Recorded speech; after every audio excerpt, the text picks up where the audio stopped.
I'm ordering dinner there. They're out there. Morning, everyone. I love the pasitas de puerco. Gonna get started shortly. With the fries. Very good. Only Wish they could 7 go minutes. ahead and get a liquor license. Okay. Good morning, everyone. I would like to call this meeting to order at 10:07. Before we get into the full meeting agenda for the May 16, 2024 Chicago Plan Commission meeting, I want to quickly provide guidance to those who want to provide testimony on the cases presented for public hearing today. A few of you may have already submitted forms electronically, but for anyone else who may wish to testify before the Plan Commission, please fill out the sheets located at the table where you enter the room. Please include your full name, address, if you are for or against the proposal, and if you're here representing yourself or an organization. Please hand your sheets to one of the staff members. People who have completed forms will be called on after each item is presented. Thank you. Out of respect of other speakers, please limit your comments to 3 minutes. Please line up at the microphone behind me and to the left in the order I call your name, and please do not repeat comments that have been made by other speakers. The public comment portion of the meeting is not a question and answer session of the staff or the applicant, but an opportunity for attendees to voice their opinions on a particular proposal. Out of respect for others, please do not interrupt or disrupt the speakers. Any individual who disrupts the presentation or any subsequent comment session may be asked to leave the council chambers if necessary and may be escorted out by security. We will now call the roll. Commissioner Barclay? Not here. Commissioner Carney? Not here. Commissioner Brunfield? Not here. Commissioner Boatright? Not here. Commissioner Castañeda? Castañeda, thank you, present. Commissioner Dowell? Not here. Commissioner Escareño? Thank you. Commissioner Flores is here. Commissioner Johnson? Not here. Commissioner Laspata? Here. Thank you. Commissioner Lyons? Not here. Commissioner Murphy? Not here. Commissioner Piñeiro? Here. Thank you. Commissioner Ramirez Rosa? Not here. Commissioner Reyes? Here. Thank you. Commissioner Soto? Thank you. Commissioner Cicho Lopez? Not here. Commissioner Esposato? Not here. Commissioner Tillman? Thank you. And Commissioner Villegas? Thank you. We will now approve the minutes from the April 18, 2024 regularly scheduled Plan Commission meeting. The minutes were distributed prior to today's meeting.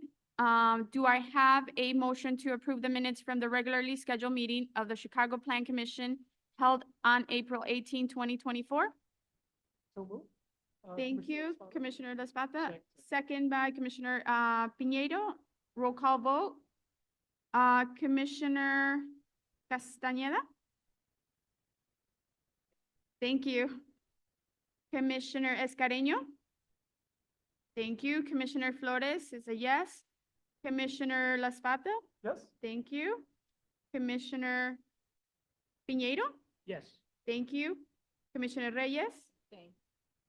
Abstain. Commissioner Soto? Thank you. Commissioner Tillman? Thank you. And Commissioner Villegas? Thank you. Motion passes.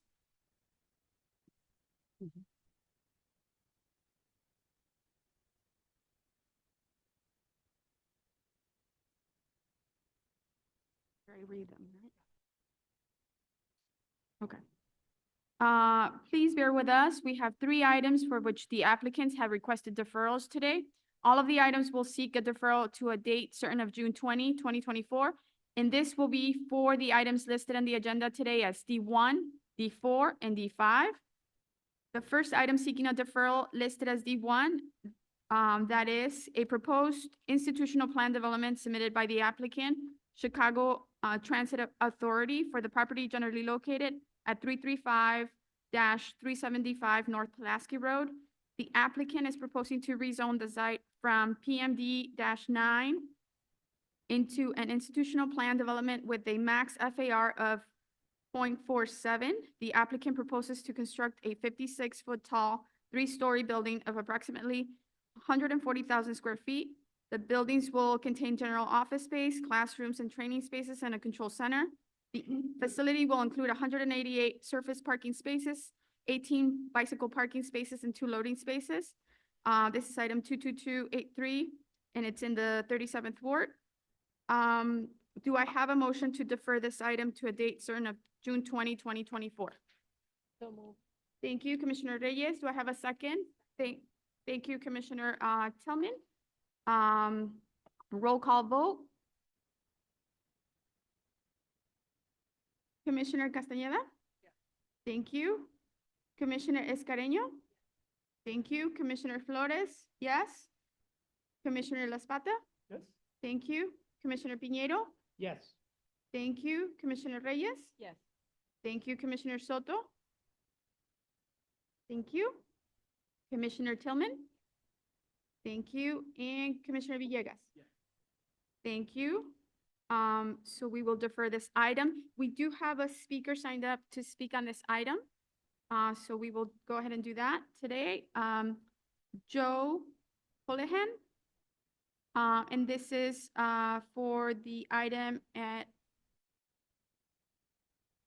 D1, and he is against the proposal.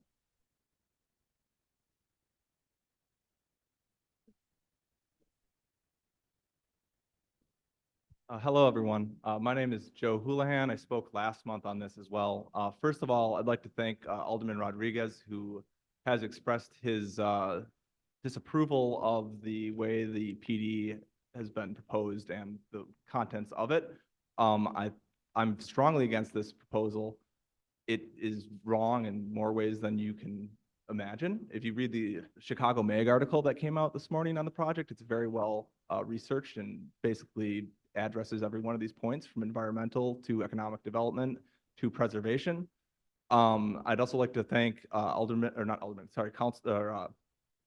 Commissioner Hopkins, who came to the meeting, as well as the Health Commissioner Ige, I believe is her name. They were both at the community meeting on Monday, and they saw very directly what the neighbors thought, which was essentially unanimous condemnation of the way that this proposal has been basically pushed to the community. And I hope that this means that we can actually have a conversation with the community in Lawndale where they have some say in what's happening across the street from their homes, rather than something rushed through in a 15-acre vacant lot created that may or may not ever be filled with anything based upon whether a tenant shows up. So again, I'm very strongly against demolishing these buildings. I'm very strongly against putting an 18-wheeler truck distribution facility right next to a transit stop in a historically disadvantaged neighborhood. And I would like to see this planned development outright rejected at the end of the day. Thank you. Thank you. Noah? All these other ones are for D4. Yes. Do I call them now? Yes. Because this is this was D1.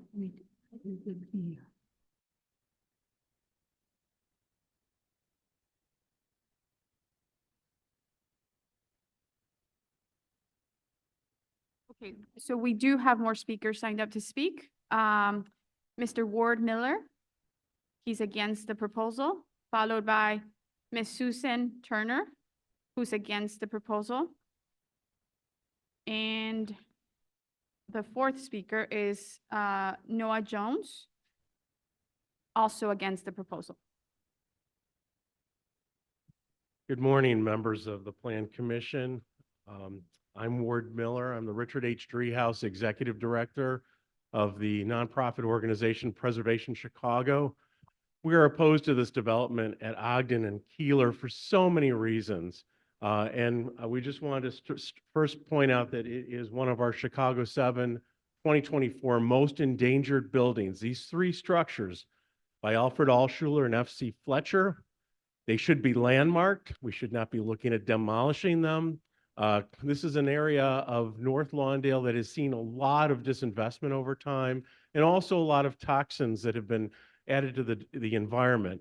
there. And I don't think we want to add more issues to, more environmental issues and health issues to the community of North Lawndale. So we should be pushing forward to protect these buildings, to protect the many jobs that were once within this complex of buildings, which were essentially evicted from these structures. These are good paying jobs, and unfortunately, we're losing them left and right for a cross truck dock. And I don't think that's fair to the community. I don't think that's fair to our city. These are jobs that are really highly skilled labor. And you know, this is really an important group of buildings that we have suggested for a landmark designation, as we feel they fit 2 or 3 criteria for designation of the 7. And that really makes them available and for landmark designation. So we really want to encourage the Plan Commission, as you see this in the future, to deny this application. This is not appropriate for this site. Remember that Ogden Avenue is also Route 66, America's Mother Road. It's about to celebrate its centennial in 2026. And we feel that putting a cross truck dock here is also inappropriate, recognizing the importance of America's Mother Road, if you will. So on every front, we would like to encourage the Plan Commission not to proceed with this proposal. We have a letter from the alderman this morning that came to us that suggested that he was in opposition to this development. We are opposed. The community meetings I've been at the community has been in fierce opposition to this, and we just think that this is the wrong site for this type of development. So thank you so much, and I turn this over to the Turner families, descendants of the family and August Turner that built these structures. Thank you. Thank you, Mr. Miller.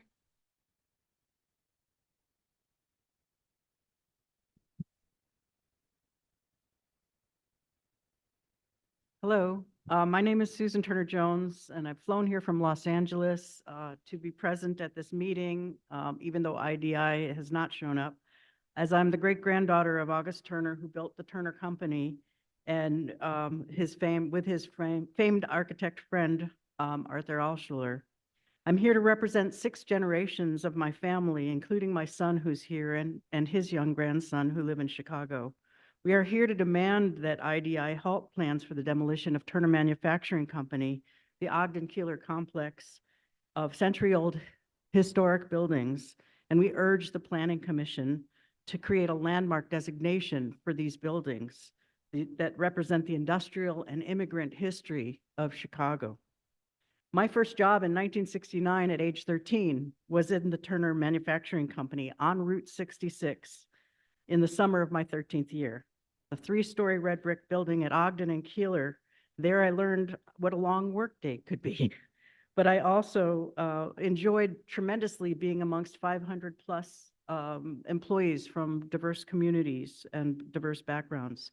Here I was part of something bigger than myself, not just because of the ancestral company and the 4 generations of Turners and my brothers that worked there, not just because of the innovative art, mirrors, frames, wall decorations, and furniture, not just because we were part of Grand Route 66 and the industrial scene in an immigrant working class neighborhood bustling with life at the intersection of Chicago's wood and furniture industries, with trains delivering lumber straight to the plant, leaving as classic framed pictures and elegant furniture and mirrors. A book, in fact, is coming out about the Turner Company in the next year. 4 generations of my family devoted their lives to something greater than our livelihood. These buildings today represent the contribution to Chicago by immigrants, such as my great-grandfather, a Ukrainian Jewish man from Zhytomyr who immigrated here to build something better for his family and to escape religious persecution in Russia. 1946 Lawndale housed approximately 1/4 of the Jewish population. Certainly, these 100-plus-year-old factory buildings are historic architecture that must be preserved on that basis alone, as Ward Miller mentioned, having been built by Arthur Alschuler. His daughter, Marion Dupre, was a family friend and neighbor who fought fiercely for preservation of esteemed Chicago landmarks. Surely she would have been here fighting beside us for the Ogden Keeler buildings to preserve what her father designed. I urge the Planning Commission to do the right thing, the simple thing, and IDI to preserve these Ogden Keeler buildings. Recently, I read a letter written in the 60s from the Turner family to the union about how important it was to Turner to hire and promote people regardless of race, creed, religion, or class, and about how Turner Company intended to do the right thing at every turn, promoting people who started out at the bench to supervisory positions. Finally, I want to just say, my mother used to quote Daniel Burnham saying, "Make no little plans. They have magic to stir men's blood. They have no magic to stir men's blood." So here's the opportunity for the Planning Commission to make big plans to save these buildings, to create jobs, take care of the people who live in Lawndale and here in Chicago, where my grandson and son live, the descendants of the people who work there, give them what they deserve, a world with jobs, clean air, and a city that treasures its history. Thank you. Thank you, Ms. Turner. Mr. Jones?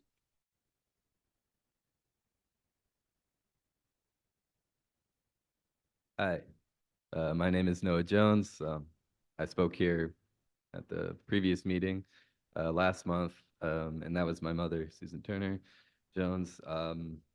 Yeah, I'm here to also ask the commission to reject the planned demolition and development at the Ogden Keeler properties. I think we need to hold IDI Logistics to a higher standard for development in the Lawndale neighborhood. My mom spoke about how our family, the Turner family, feels a personal responsibility in seeing the site used for, good civic purposes and a continuation of Chicago's skilled manufacturing and or other civic and community-oriented projects. We feel this proposal is an erasure of the history, and I stand here to speak for the generations of my family who I think would reject this proposal that needlessly displaces the small businesses that were tenants, erases the historic architecture that makes Chicago unique, and carves up the neighborhood with soulless mega warehouses. This proposal is also a detractor from the surrounding community and public health. As I recently became a father, and with another baby on the way, I'm thinking to the bright future I want for my children. I've lived on the Southwest Side for 6 years now and seen the effects of the overdensity of trucking and polluters. Living by 35th in California, I have soil that has high levels of lead. I live half a block from a trucking depot, and I'm currently part of the class action lawsuit against Matt Asphalt, who built their plant right across from McKinley Park. The trucks in our neighborhood cause congestion, cut into side streets when they shouldn't, idle, and burn diesel fuel, spewing toxic emissions into the air my child breathes. Now, organizations on the local, national, and international level have been warning us about the inequity of pollution in neighborhoods in Chicago. The truck depots and polluters are disproportionately in communities of color across the south and west sides of Chicago. Alvejo's No Diesel campaign recently released reports of their study counting diesel trucks, showing a disproportionate amount of trucks on the southwest side, especially near mega warehouses and distribution centers. The Guardian recently released an article, "Mega warehouses heat more pollution on hard-hit Illinois neighborhoods." I'd read from that briefly, but I don't have time, so go check that out. We're having international attention to the Illinois issue with pollution. So anyway, we need to hold IDI Logistics to a higher standard to preserve historic buildings, commit to electrification of their vehicle fleet, have strong commitments to reducing burden and impact on the community, providing community garden or park spaces and walkable access to the neighborhood through and around whatever their planned development is. Seeing as they have none of these in their proposal, I think it must be rejected by the commission, as was urged by the alderman in his letter. Thank you. Thank you, Mr. Jones. We'll go ahead and ask for a deferral on this item. So this is item D4, a proposed industrial plan development within the Roosevelt and Cicero Industrial Corridor submitted by IDIL Ogden LLC for the property generally located at 4041, 4115, and 4147 West Ogden Avenue and 2309 South Keeler Avenue. The applicant is proposing to rezone the site from M1-2 and C2-2 motor vehicle related commercial district first to a unified M1-2 designation and then to an industrial plan development. The applicant proposes to construct a 48 foot tall industrial building containing 246,200 square feet of space and 271 accessory parking spaces, 47 tractor trailer parking, and 26 loading berms. The overall FAR of the plan development will be 0.38. This is item 22324. This is in the 22nd ward. Do I have a motion to defer this item to a date certain of June 20, 2024? Thank you. Motion by Commissioner Reyes. Do I have a second? Thank you. Commissioner Boatright. Also, let the record reflect that Commissioner Boatright and Commissioner Murphy are in attendance. So we will roll call vote on this item for deferral. Commissioner Boatright. Thank you. Commissioner Castañeda? Thank you. Commissioner Escareno? Thank you. Commissioner Flores? Yes. Commissioner Laspata? He stepped out. Commissioner Murphy? Thank you. Commissioner Piñeiro? Yes. Thank you. Commissioner Reyes? Yes. Thank you. Commissioner Soto? Thank you. I have a recusal from Commissioner Tillman on this item. No, yes? Oh, I'm sorry. It's not a recusal, vote on this item. Thank you. And Commissioner Villegas. Thank you.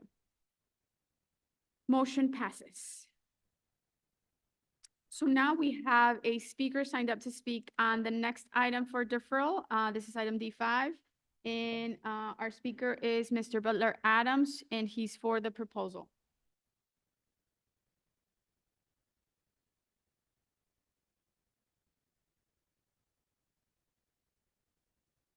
Yes, for the record, my name is Butler Adams. I know this item is deferred. It's been deferred 3 times, so I just wanted to be on the record that I am in favor of this proposal.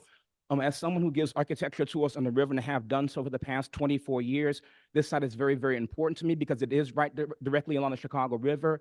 And I just hope that we get something here that's, architecturally beautiful and great and grand to the sky. Over the past 2 to 3 years, I've had an opportunity to speak on about 4 major projects right here in this area, including Halstead Point, this right now, Halstead Landing, NOMA, the Salvation Army Project, and PD 1426, the casino project. So with all those 4 projects in total, you're talking more than 13,000 apartments, more than 1,500 hotel rooms. So that's all going to be a great benefit to the city.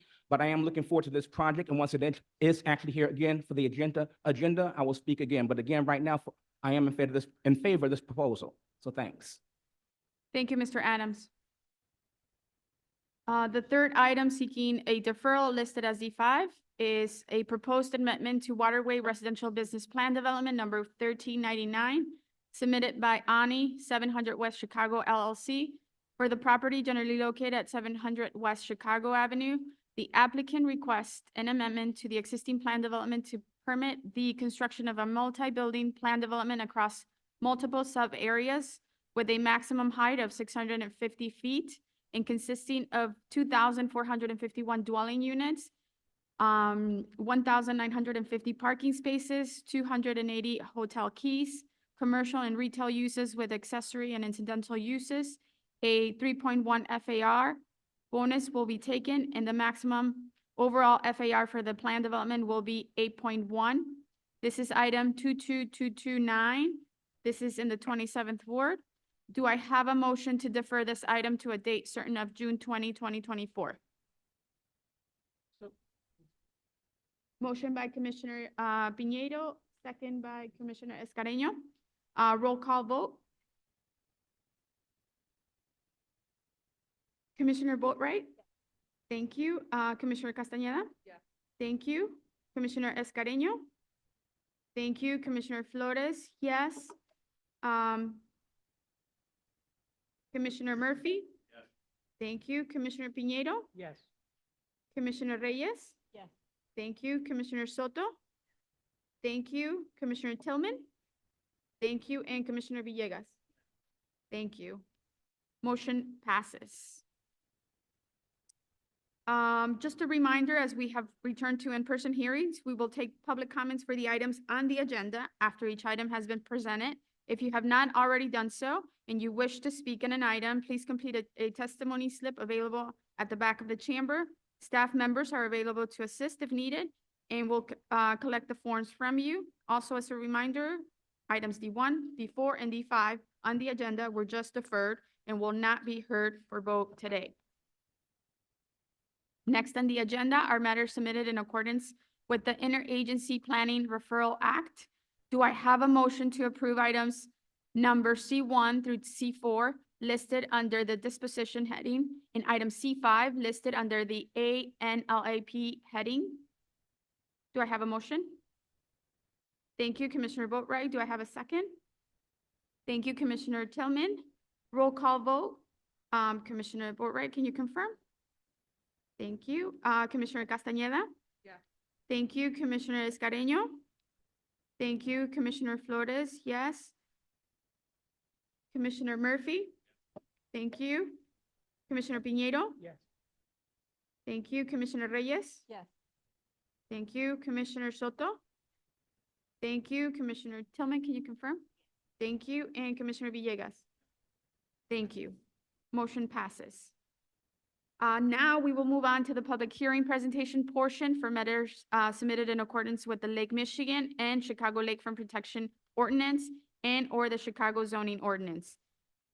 The first item today is listed as D2, a proposed amendment to Business Plan Development Number 1528, submitted by 400 North Elizabeth Land LLC for the property generally located at 400 North Elizabeth Street.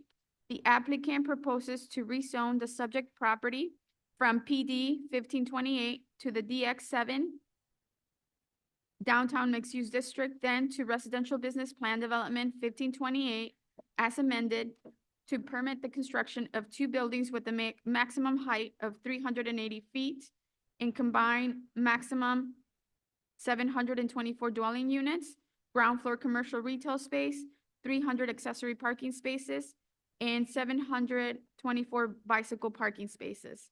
The development will utilize 4.5 FAR of bonus floor area, and the total FAR for the development will be 11.5. This is item 22318, and this is also in the 27th Ward. Max Lyon will provide the context overview and present the proposed plan. Thank you, Chairwoman. Good morning, everyone. I'm Max Lyon, Central Region City Planner for the Department of Planning and Development. Today, I'm joined by the representatives of the project team for a proposed amendment to Plan Development Number 1528, located at 400 North Elizabeth Street. The proposal would construct a 360-foot tall mixed-use residential building and a 380-foot tall mixed-use residential building, together containing ground floor retail space and 724 dwelling units. The applicant will be using the neighborhood opportunity bonus to increase the allowable floor area from 7.0 to 11.5.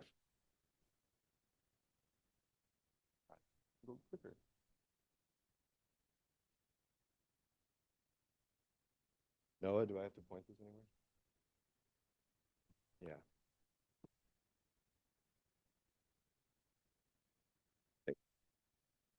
The subject site is located in the Westtown community area of the 27th Ward. As of 2020, CMAP community data listed a population for this neighborhood of over 87,000 people, with almost half of the residents below the age of 34 and a median age of 32. Average household income for this area was approximately $104,000 annually. The trapezoidal development site consists of 62,000 square feet of property located in the West Loop, near the northwestern corner of the expanded downtown zoning district. It's flanked by several sets of raised railroad tracks to the north and south, and surrounded primarily by M2-3 zoning districts in the Kinsey Industrial Corridor. PD 1528 site is also located in the Fulton Market Innovation District and has identified it in the FMID plan of 2021 as one of the 30 opportunity sites for new development. The area surrounding the site consists of a mix of amenities, use types, and transit. This is a transit-served location that is supported by the CTA-L stations at both Morgan and Ashland, less than 2,640 feet away from the site. The site is also approximately 800 feet from the CTA bus route 65 at Racine and Grand, and buffered bike lanes exist along West Hubbard Street, less than 300 feet north. Pending future site or future funding, this site may also be well connected to an anticipated metro station along Ogden. As it exists today, the site is occupied by a one-story building serving light manufacturing uses, which will be demolished to make room for the 2 residential buildings. The raised railroad tracks to the north and south create several viaducts immediately adjacent to the northeast, northwest, and southwest corners of the property. Projecting forward, however, the proposal is surrounded by recent development of the Fulton Market District. Following the expansion of the downtown zoning district and the adoption of the FMID plan, the density in this area has increased and use types changed from previously zoned industrial land to residential, office, and retail uses. Several high-rise projects have already been completed in this area, with a great deal more already approved by City Council and in the pipeline. Many of these projects are over 300 feet tall, most notably a 575-foot residential building that is 1 block east at 420 North May. With that, I'll turn the presentation over to the applicant's attorney, Katie Janke-Dale, and the applicant team for further details. Good morning. For the record, my name is Katie Janke-Dale from the law firm of DLA Piper, and along with my colleagues Rich Clowder and Peter Nicastro, we represent the applicant in this matter, which is a partnership between Weldon Development Group and Mark Goodman Associates. I'm joined today by members of the development team, our architects, and our traffic consultant. This slide shows a view of the site from the northwest looking east, with the project shown in the foreground. Thank you. Here's a view of the existing and proposed pedestrian context from Elizabeth and Kinsey, showing the linear open space that will connect Elizabeth to Ogden in the future condition. And this is the same open space from the other side from Ogden. This slide shows the existing and proposed conditions from the northeast corner of the site. As DPD mentioned, the project is within the West Loop and subject to the West Loop design guidelines and Fulton Market Innovation District Plan. As part of our presentation, we'll outline in detail our compliance with these 2 plans. As we always do, we engaged in a robust community process as part of this PD amendment, led by Alderman Burnett, the Neighbors of River West, West Central Association, and Neighbors of West Loop. You should have several letters of support in your packet from 2 of those groups, Neighbors of River West and West Central Association. We also worked very closely with DPD on the design, which resulted in several project improvements that are also outlined in this slide, and which again, we'll go through in more detail in the next portion of our presentation. I'll now turn the presentation over to our architect, Kozmin from RKO Design, to go through the project in more detail. Thank you. Good morning. Thank you for having us. Starting with the site plan and ground floor plan, you see the 2 buildings proposed for this development. We separated the vehicular and utilitarian traffic from pedestrian, and there's a pedestrian thoroughfare on the south side of the site, with where the Kinsey pedestrian easement is. That's the bottom 6 floors of the podiums are dedicated to parking. Typical residential floor plans. Amenity floor, half of it dedicated to an open terrace, and the green roof. These are elevations. I think this is east building, east elevation, west building, east elevation. The north elevations, south elevations, and again, west, east building, west elevation, west building, west elevation. Building sections.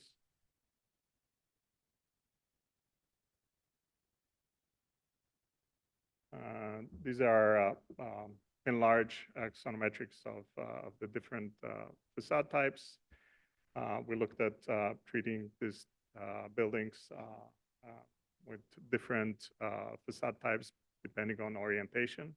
intention was to break down the bulk of the buildings. And we used clues from the context and materials similar to the context, primarily glass and metal, but we proposed warmer tones.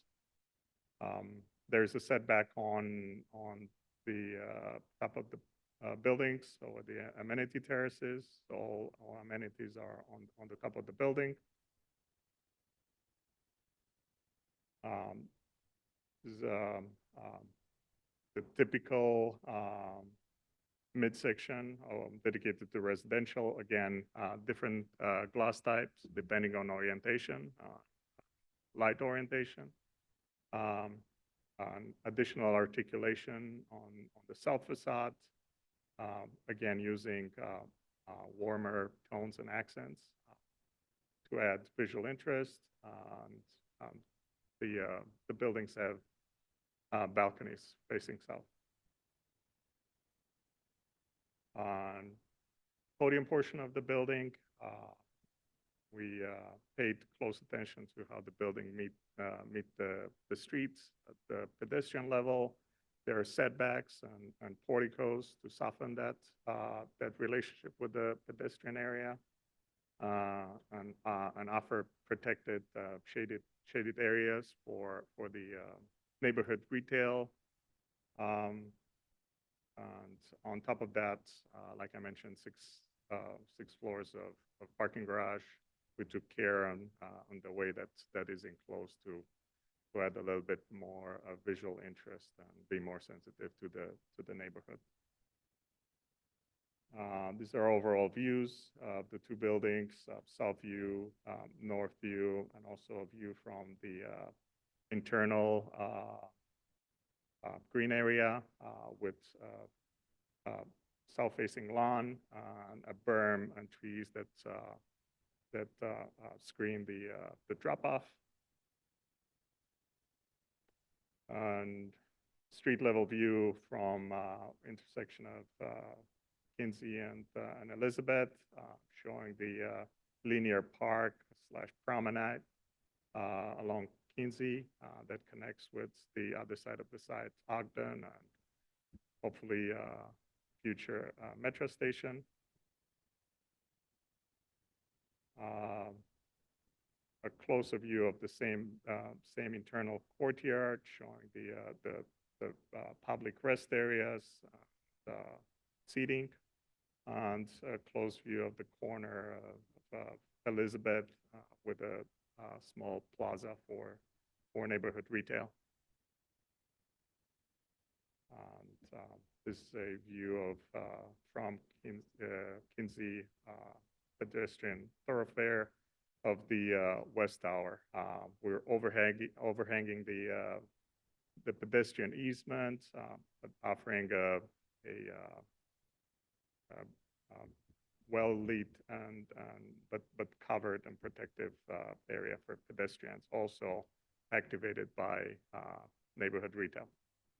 Kuzmin, could you speak closer to the microphone? I think some of sorry. the commissioners can't hear. Sure. Thank you. Yes. The transportation, traffic, and parking, as I mentioned before, we took care in separating the vehicular access to the site. All the drop-off and loading is happening inside the site, safely and screened from the rest of the site, which is dedicated to pedestrian traffic and the overall public. There's a right-in and right-out access to the site from Ogden as well as Elizabeth. That way alleviating pressures to the neighborhood traffic. There's been a thorough study, traffic study done by KLA, who are available for questioning. And urban design strategies, I think probably the most important decision that we made was to avoid having a large podium with amenities and parking, and separated this development into two buildings with their own individual podiums. And with that, we basically freed up more than half of the site to public. We also made sure that we activate that ground floor with retail, added porticos to give the feel of a more urban environment in a landscape area. There is a promenade on the south side with tree lined. Amenities, like I mentioned, they're located all on the top with recesses in the volumes to alleviate the overall bulk. It's a landscape plan. There's a public dog park on the west side at Ogden and Kinsey. There's like I mentioned, the pedestrian promenade connecting the Ogden with the rest of the neighborhood. And public and amenities facing south. All vehicular traffic is located in the north.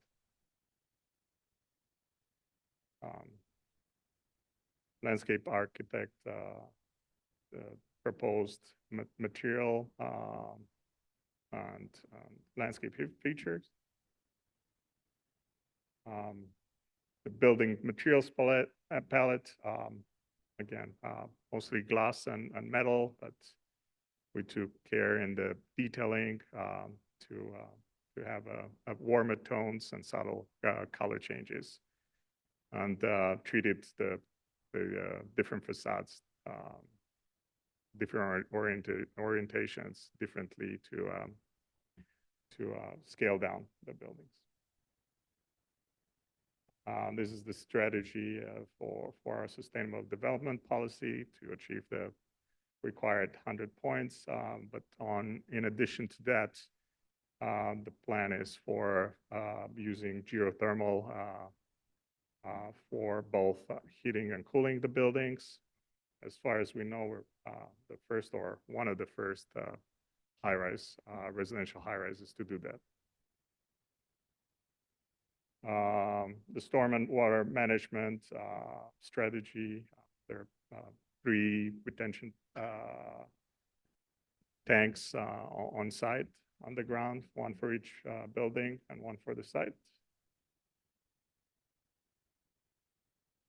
And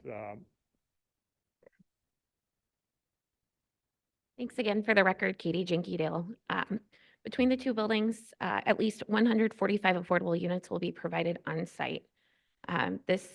The units will be at a weighted average of 60% AMI, with the unit mix shown on the slide, with a portion of the units at or below 50 and 40%.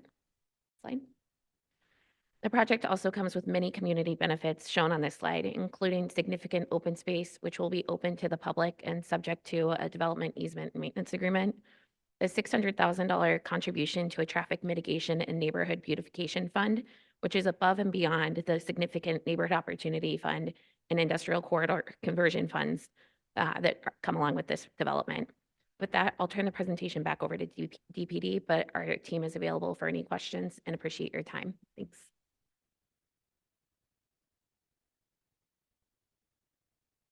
Thanks, Katie. The Department of Planning and Development has reviewed the project materials submitted by the applicant and has conducted that this proposal is appropriate for the following reasons. It is designed to be consistent with the West Loop Design Guidelines and the Fulton Market Innovation District Plan, especially in regards to building footprints and public open space. It complies with floor area ratio standards for the zoning district applicable to the subject property and is appropriate for the downtown districts such as massing and density permitted.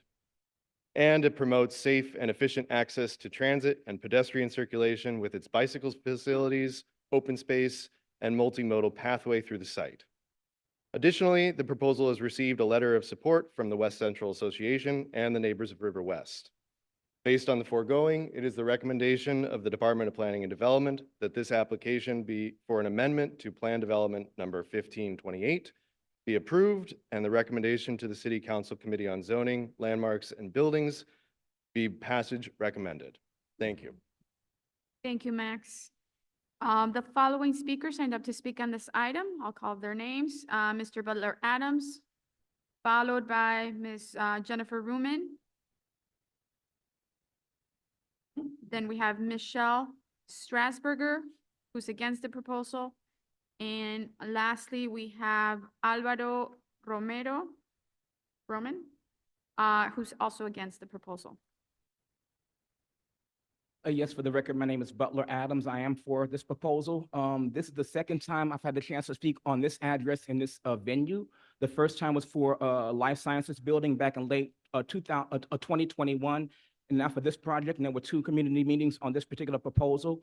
It's not bad at all. I think the area in this project is much better use of that space than that Life Sciences Building.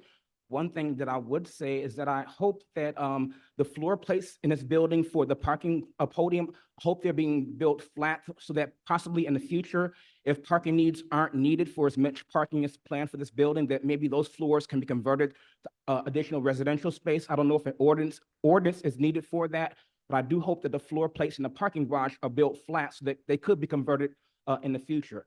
I do think for this kind of transit-rich area, the fact that we are going to have a metro station in this area eventually, there's a lot of parking in this project. Otherwise, I do think it's a pretty decent use of the space itself.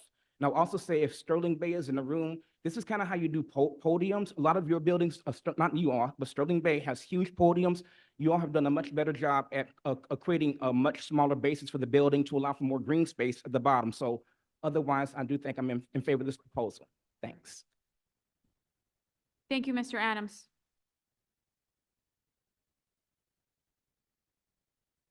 Is Jennifer Ruman here? Sure.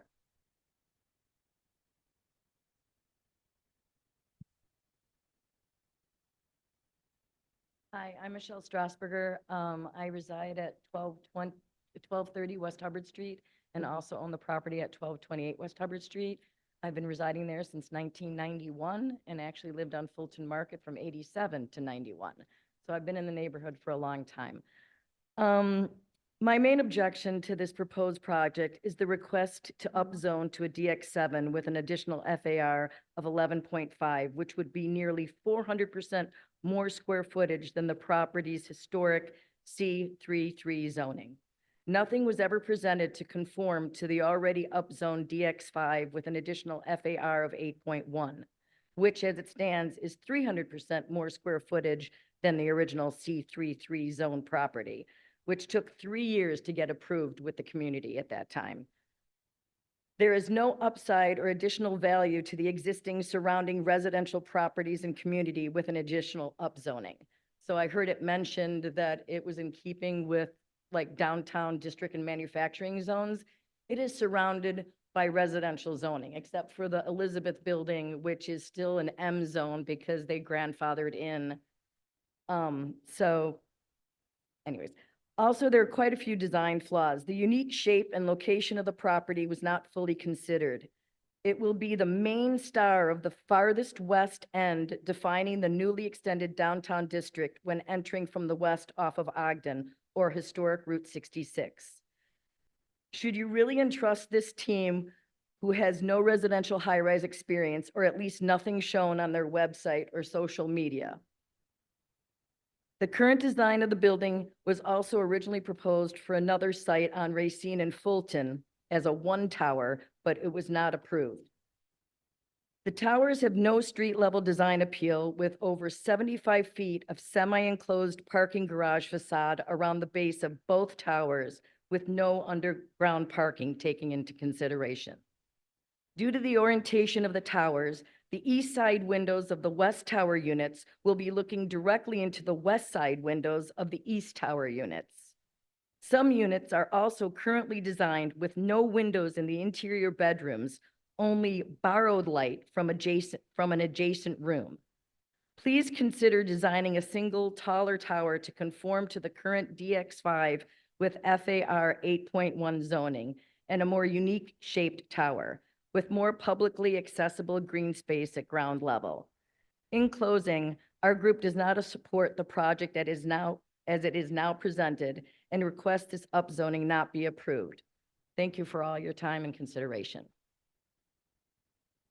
Thank you, Ms. Strasburger. Do we have Ms. Jennifer Ruman?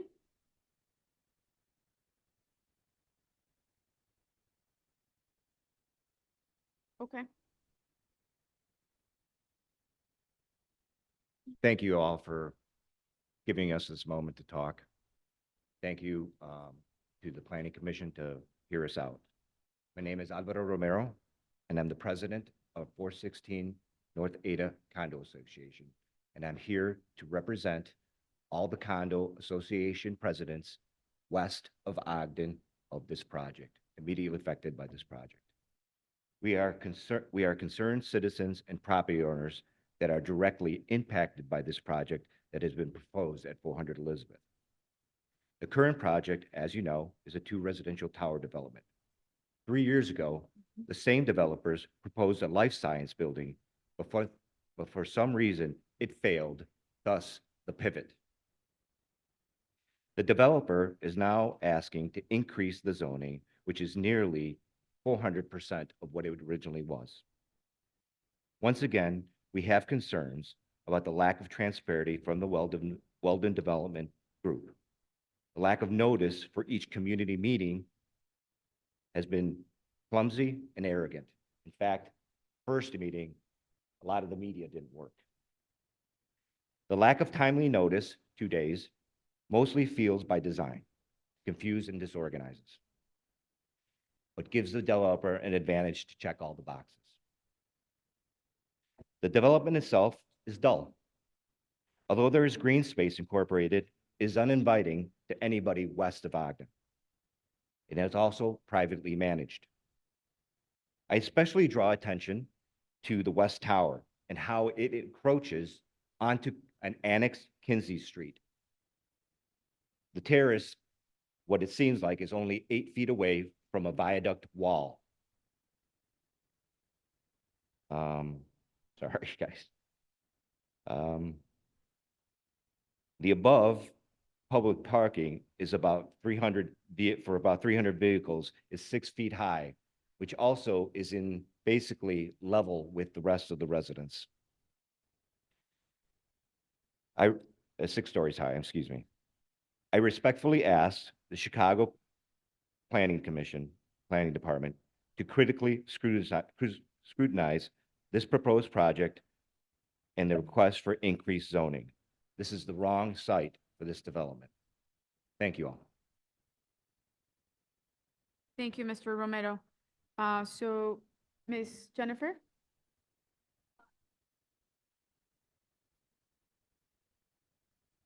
Okay. Why are we changing the order? Mr. Bosco, can you go up to the microphone?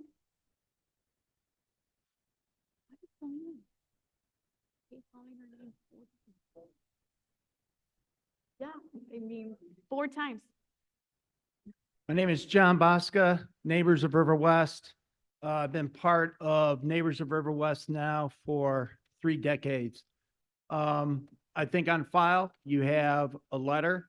The opening paragraph of the letter is a description of some of the meetings that we've had, as well as the objections and where they come from. And I think you've already heard from those folks who live on Hubbard Street and those who would be on the other side of Ogden. I just want to say that we recognize that, we hear that, and we put that in the letter as recognition of that. The other thing that we're also recognizing is that a gentleman who lives across the street from this, in the letter it says 401, it's really 407, who's an architect, a planner. He had strong opinions about the way that the building looked and the way that it operated. So I want to make clear that we've heard that and we've taken that into consideration. However, that being said, Neighbors of River West has been engaged with planning with the city for many years, for decades. In addition to that, when there's competing uses, when there is a change of use or a change of zoning, oftentimes, many times, most of the time in River West, there are strong oppositions to the competing uses. Earlier this week, there was an article from the mayor of Milwaukee talking about removing Ohio Street. And he said, hey, if you want to develop this, remove Ohio Feeder. That's crazy talk. The reality is that that was an industrial area. That's 30 acres. There's a printing plant there, which we all know is going away, and there's a casino coming in with another 4,900 units. In addition to that, there's Ani, which was on Greyhound. Those guys have been moving forward with their development. Again, all these are competing uses to what has been there. Examples, though, of how the uses have changed and the benefit to River West as well as to the city is exampled all the way through. We have been the hole in the donut, and now basically through the Plan Commission, through planning, is now permission to develop the area. We recognize that permission. That's always been the case of working with the city, Alderman Burnett, planning for permission. Anytime that there is a change, a dramatic change like this right now, there are going to be those who have a difficult time with it. It's understandable. It will happen. However, because of the plan, because of moving the city forward, whether it be use, whether it be a casino, whether it be high rise or anything else, leadership needs to take precedent. We've created a direction to go. I suggest that we continue to do that. Neighbors of River West will continue to work in that effort. Thank you. Thank you, Mr. Bosca. So, Ms. Ruman, last chance.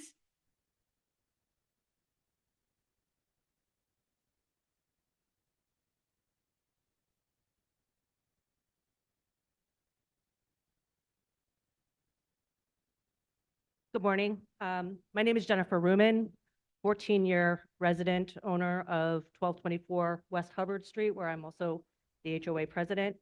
I appreciate the time that we have been afforded to speak this morning, and the input that I would like to provide is about the process and the lack of protocol that we have experienced beginning in 2021, but most recently in this year.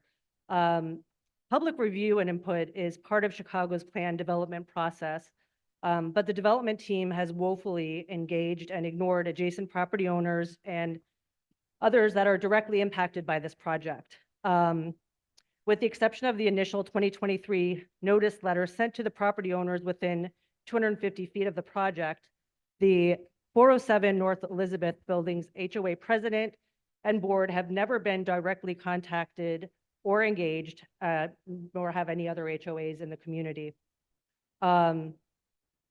Specifically, I think that the process is broken, and this is not the first time that we've encountered it, but it is the worst. The meeting notifications have been very inaccurate and have lacked consistency. Neighbors of River West has sent notices, and they've not been received by countless neighbors of ours. I won't go too far into that. Essentially, I wanted to point out that there was a hybrid meeting held in February. It was a fiasco. It was partly sponsored by the Neighbors of River West and partly sponsored by WCA. There were technical difficulties, as my neighbor Al referenced, and consequently, there was another meeting scheduled to follow up on March 5th. Neighbors of River West did not send out any meeting notifications for us, the stakeholders, to actually meet with the development team until March 2nd for a March 4th meeting. Subsequently, there was very minimal attendance. However, those that were in attendance were all in opposition. Since then, we've had the opportunity to meet with Alderman Burnett. We have addressed our concerns, and we have received some response, but we don't feel that it's been adequate. We have continuously requested more time to engage with this development team. We feel that there are certain concerns that we have in addition to items that we believe would really enhance this proposal, and it has been declined to date. Essentially, the PD guidelines were not adhered to, and the development team should be requested to engage further with the stakeholders, three of us here today. On behalf of my neighbors and my community, I respectfully request that the commission decline the amended upzoning application and allow us to further engage. I appreciate your time. Thank you. Thank you for your comments.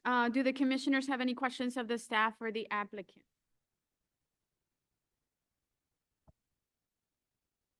I do have a couple. Okay, Commissioner Piñeiro? Yeah, thank you for the presentation. Couple of things. One is, are the two towers part of the first phase of the project? No, they're two separate phases. So the easternmost tower will be phase one and phase two will be the westernmost tower. Okay. What's the timing in terms of development of the towers, if you know, if you can expand on that? I am being told 9 months to a year. Okay. In terms of the public green space, thanks for, Ms. Jenkins-Dale, thank you for highlighting the fact that it's a public space and it's meant to be, for the public, it's important, and it's important for that area, for that to be the case. Can you please help me understand where the metro station is going to be in relation Sure. to the? So it's still in the works. So we don't have any finalized plans of it yet. But if it were to go in where we're thinking, it'll be right on, actually, I'll use this newfangled pointer here.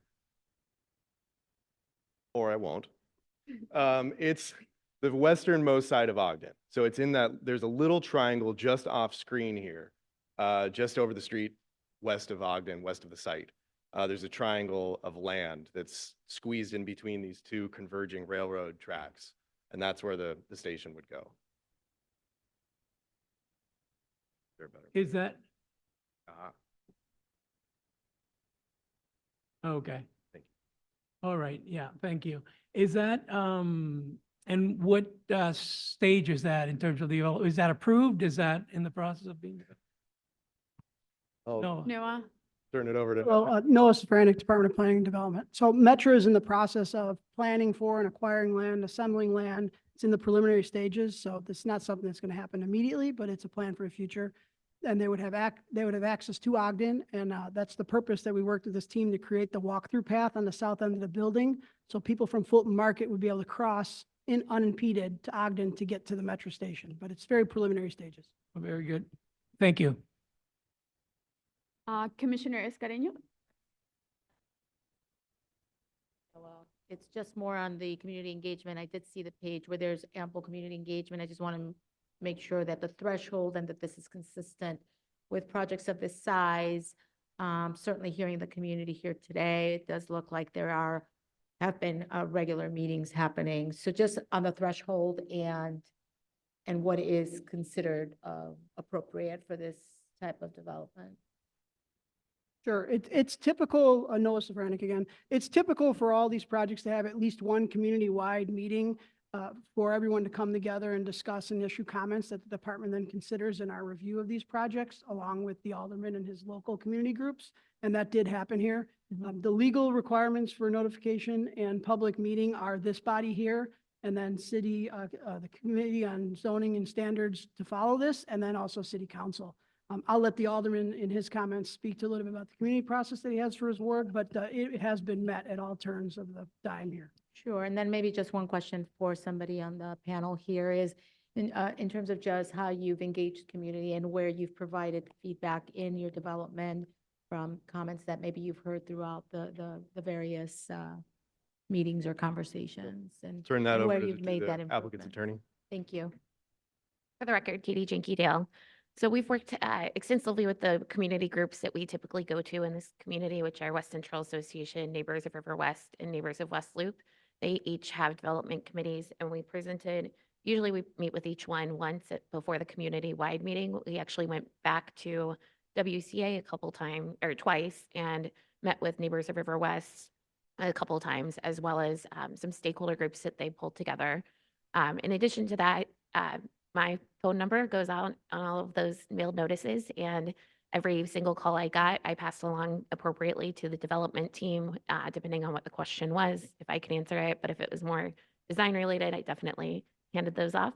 And I know the font is small on this slide, but it does show some of the changes we made. We added green space on the east side of the building, knowing that the neighbors there would be looking at it. We worked very closely with CDOT and DPD to make sure that we were bringing as much traffic off the streets into the site, avoiding any negative impacts on the surrounding roadways, which we know is a big concern in this neighborhood. And then knowing that we were asking for an increased DX7 versus a DX5, the neighborhood beautification fund that we established with the life science building that for market reasons didn't move forward was increased in the amount. And then we just revisited with CDOT and with the neighborhood what those improvement kind of menu items would be, which are in the PD statements, to make sure that they were appropriate and updated, given that it's been a couple years since we did the original PD. Well, I appreciate your response, and I think just hearing from community and knowing that you have taken those comments and worked through any of these items that have been brought your way, it's just good to confirm that. So thank you for that. Thank you, Commissioner. Any other questions or comments? Commissioner Laspata, followed by Commissioner Reyes. Thank you very much. I apologize for having to step out for some of the presentation, but I really appreciate the briefing, the presentation. I will say a few things I really appreciate. Number one, I really love the actual outline of the publicly accessible open space. I think there's been times we've seen in the past where it's publicly accessible, but only if you know the right walkway and stairs to go down to get to it. And I appreciate the layout and the functionality of what we're looking at. I really appreciate the affordability on site, the income grading, the large number of family-sized units that we see in this development. It's affordability done right. And honestly, although my ward is just across the street, we know that there's a need for deeply affordable family-sized units in Westtown. I feel like these are going to be very well utilized. And I would say I do appreciate the differentiation between the street level, the pedestrian aspect of the building and how it continues up from there. I do have three questions. One question is, of course, Ogden Street is a boundary in a lot of different capacities, but from a planning perspective, it represents the boundary between the downtown district and the planned manufacturing district on the other side. There's a lot of healthy manufacturing and industry still happening in the Kinsey Industrial Corridor, and we know that sometimes shifting land uses outside of a corridor can place pressures inside of it, can communicate differences in development and land use that can lead to speculative vacancies. This might be more of a DPD question, but I would like to hear that we maintain our commitment to the planned manufacturing district, not only in spirit, but in letter, and that we're going to do the work that we need to protect what I believe continues to be a very thriving space for manufacturing. Sure, Noah Safranik again. So absolutely, the department does look at mitigating those competing land uses. We have a couple of ways that happens. About a year ago, we implemented air quality ordinance. So any very intensive uses that go in adjacent to residential or park uses have an additional layer of scrutiny, and they go through review specifically for those issues with CDOT and CDPH prior to coming here to the Plan Commission, and those findings are held at a community meeting. Additionally, recognizing the changing land uses in the industrial corridors, this particular corridor has an industrial corridor conversion fee that pays for land that gets converted from manufacturing to non-manufacturing, and then those fees go into an industrial corridor conversion fee fund that is used to bolster receiving corridors to make them better appropriately scaled and functional for manufacturing users who need to move to more appropriate corridors for them. And then in general, anytime we're looking at land uses that are against competing land uses, we look at the best ways to buffer them or to create pedestrian spaces that are usable and friendly so that people who are in those buildings have somewhere in the public realm that they could go. That is much of what led to the reason of creating some publicly accessible open space on this site, knowing that they would have a path to transit in the future and knowing that park space is limited with the exception of Union Park south of this. So all of those things are being considered by the department and do go through discussions with the developers as they approach Plan Commission. Really appreciate that. I hope that we would still always view everything west of Ogden as a receiving corridor. Like we're prepared to thrive. We are.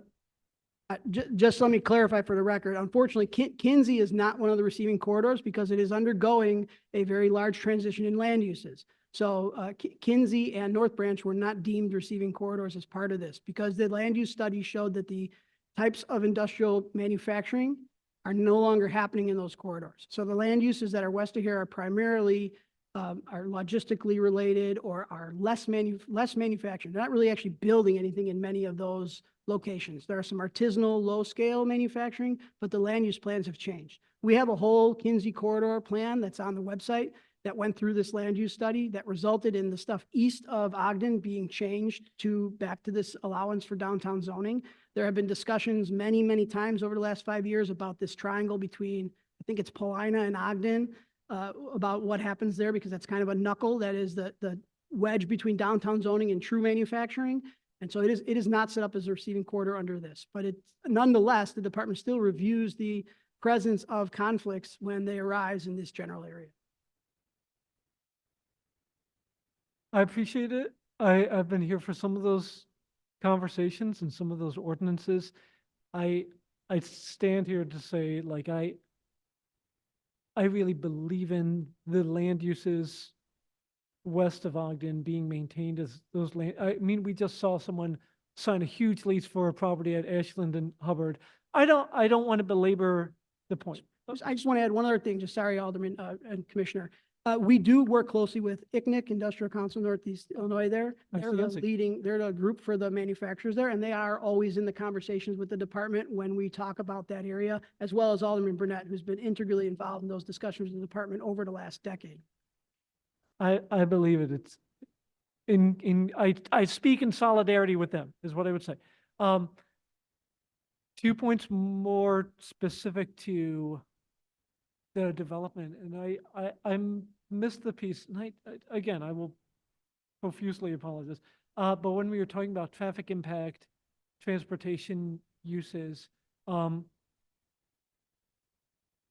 how does that engage with Ogden? Like, I do recognize the concerns there. Grand Avenue, thankfully, we're shifting to be much more multimodal in the future. But in terms of the traffic impact coming and going onto Ogden, do we feel like it's prepared to receive that? No, I know that we're going to continue to monitor to look at potential traffic signal needs at that Ogden curb cut location. Can someone from CLOA speak to that? Yeah, turn it over. Michael Worthman with KLOA. I didn't hear the total question, but you're worried about the Ogden Access Drive?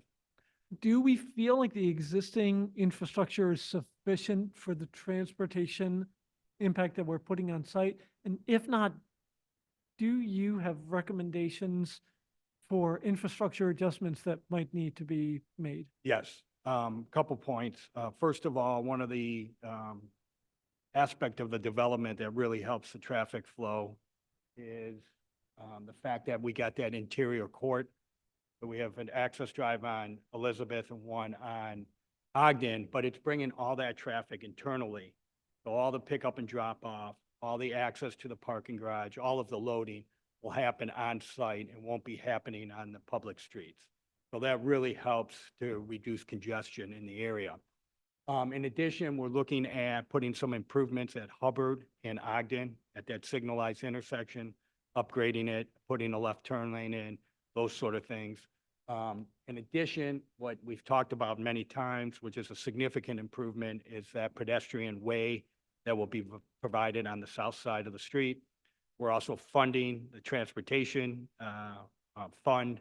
And as the Alderman knows, there's a significant number of improvements going in the West Loop in west of us to help the traffic flows in the area.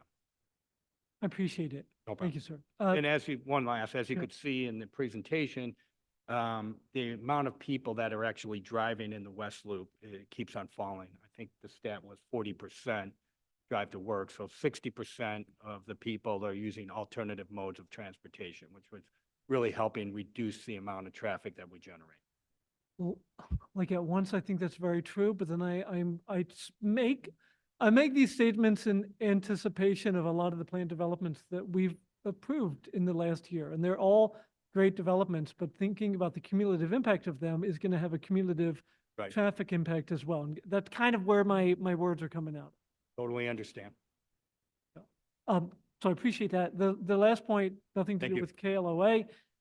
You gotta say it till you see it. Like I really do believe in universal need for bird-friendly design. I know we're not using the sustainable development policy, your 100 points here towards that purpose. I appreciate the way the facade, particularly where the parking is concerned, tries to lean into that in terms of making sure our feathered friends know that they are not flying into something that is safe for them, but to the extent that it is responsible to incorporate bird-friendly design, I really appreciate it. I mean, the green space is going to be a lot friendlier if it is not littered with goldfinches, if you take my meaning.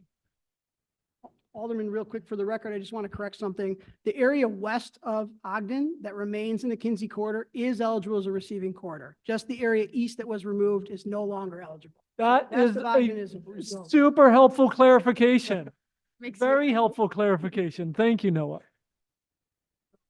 West, yes, east, no, right? That's, yes. Any other questions, Commissioner? Those are Kim? all of my points. Thank you so Okay, much, Commissioner. Thank you. Any other questions or comments from the commissioners? Oh, yes, Commissioner Reyes. Very briefly, beautiful buildings, and it makes me really happy to see that 145 families are going to be able to enjoy the beauty of the building, the surroundings. I hear the neighbors' concerns, but at the same time, I believe that this is an amazing opportunity to have, hardworking families living in this such a beautiful building and surroundings. So thank you for doing that. It can be done. Thank you, Commissioner. Commissioner Soto? Name of the general contractor that's currently involved, total development costs, and then projected construction costs. For the record, Katie Jenky-Dale, we have not selected a GC yet. The total project cost is approximately $300 million. And we are committed to the 26 and 6 mayoral executive order, as well as working with the Alderman's office to do local hiring here as well. 300 million is the total development cost or the total construction cost? The total, development cost. Development cost? So Correct. then what's the construction cost? We don't have that broken out, but we're happy to communicate it to you through the chair. Yeah, and also, in order for you to get to the $300 million, how was that achieved?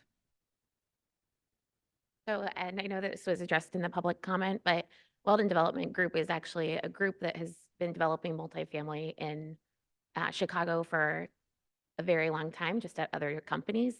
They've spun off and are doing their own developments now. So it's just from their experience in doing many multifamily developments over the years. That's not, When yeah. they speak to that experience. and Yeah, how they, that's not how you develop price it project out. development costs. So have you been working with an estimating company in order to put together your development costs? No, they haven't. They've been pricing it internally among their team members. Do you have internal estimators on your team? No. Okay. So that's concerning. Yeah. I would be happy to have Linda come up and speak about their experience and how they go through their pricing. She can't speak on that if they're just going off of, especially during this volatile market of Mhm. where pricing has fluctuated immensely in all different directions. So just going on historical data, it's no longer valid. So I would like to personally know if this is a concrete number. And then, know who's in the running for general contractors, like who you've been speaking to.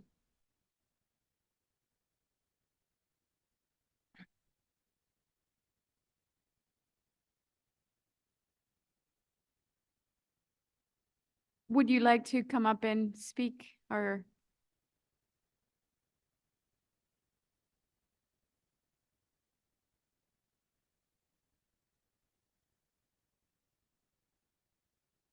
So I'm Linda Kozlowski from Weldon Development Group.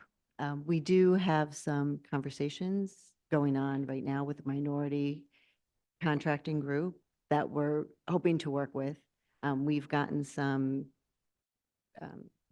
historical data that we have for some of the projects that we've done in the past. And we have, applied escalation and things like that.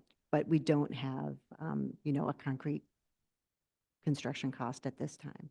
But it is based on years of knowledge and some conversations we've had with possible construction partnership that's minority owned. And Kazmin, what level of drawings are you at?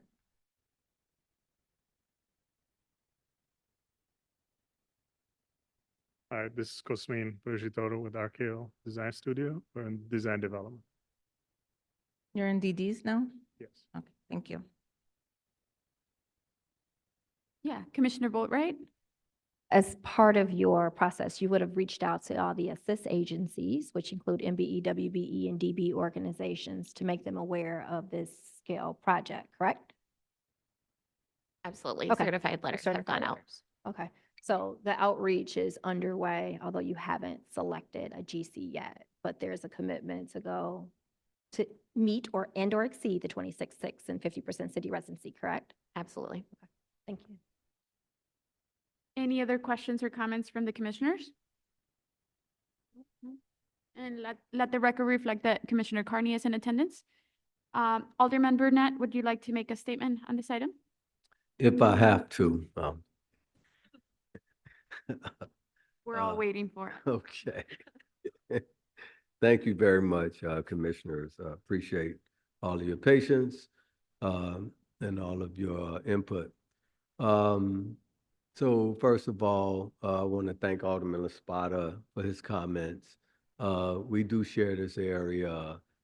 Just to let you know, Alderman, and I appreciate the fact that you want to preserve this PMD area. I don't know if Noah mentioned when he was talking, when we did ease the PMD between Ogden and Ashland or Palina, we had a lot of people from your side of the street who wanted to take it out. They wanted to take out all the industrial and just make it all residential, right? And so some of those same folks are here, and we had to disagree with them because it wasn't the right thing to do. But also, I just wanted to mention when the other building, which it was stated that the other development wasn't approved, it was approved. You all approved the life science building. It was approved. It had the density. It was a building. It was approved here. And, quite honestly, I wish we were getting a life science building because we're trying to get more life science buildings here in the city of Chicago. But they couldn't make the numbers. And this proposal came. And as far as this being connected with minority contractors, the funny thing is a lot of people on this development team are minority contractors, right? Some that I have known for over 30 years. And matter of fact, a lot of these guys are some of the minority contractors that we refer for some of the other high-rise buildings that's being built around the community. And now all of those minority contractors have formed a development company along with a developer, and they're building. So these guys, if anyone else don't recognize that they have to make sure it's diverse with development, these guys, they know. And I'm very secure with the fact that they're going to do the right thing and make sure it's diverse. I know that they have to bid it out for construction companies, but whomever those construction companies is, we're gonna ask them to joint venture with a minority contractor like we do with all of the developments in our area. And hopefully that will help them meet the 30% MBWBE or more. Also, I want to commend the community organizations because there's been over 8 meetings in reference to this, a lot of communication. I've had meetings in my office with residents. I've tried to entertain some of their concerns. You know, the FAR, because we did designate this as a downtown area is something that we can't really argue about. It's something that to be expected. It's something that was expected with the other development that we voted on. And we've had a conversation with the commissioner about that. I've expressed to the departments some of the different concerns that folks brought to me at my office. One that wasn't mentioned here was about the fire lane. And I was rest assured that the fire lane was wide enough. I also, and I appreciate the people coming to my office to talk to me. Also, there was a concern about the light, the windows and the light, and I was rest assured that that was sufficient. And I talked to the departments about that. And as far as traffic and parking goes, you know, there's always an argument dealing with parking. You know, the one argument is if you build it, they will come, right? And then the other argument is you don't have enough parking, right? So we're hoping that when we do get this metro station in, which is going to go from Ashland to Ogden, that's going to alleviate the need for parking. One of the things that wasn't mentioned with this building is there's going to be, Alderman, I'm sure you'll love this, a lot of bike parking in the building.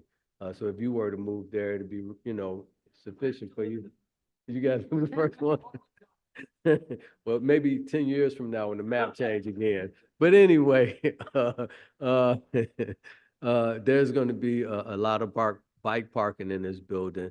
Love the fact that there's going to be open space and green space and public space for the community.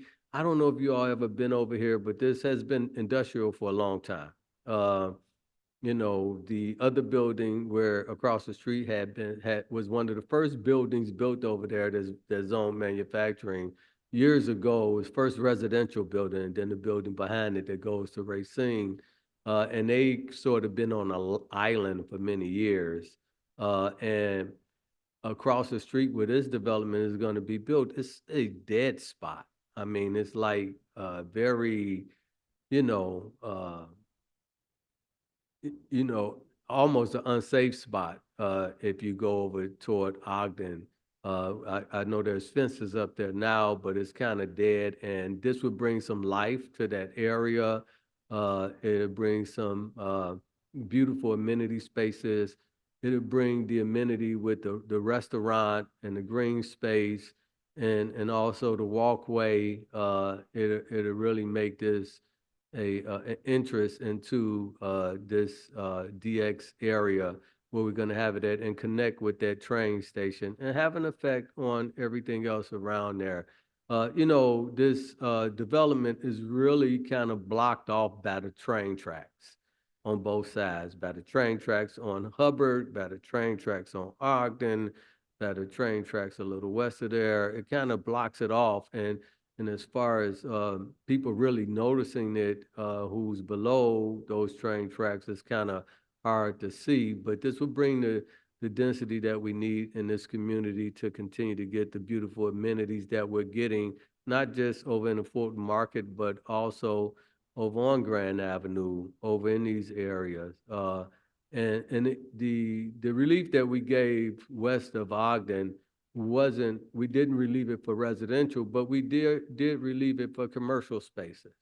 So this will help to enhance some of those commercial spaces. We can get retail over there and some other things to enhance this area in the community.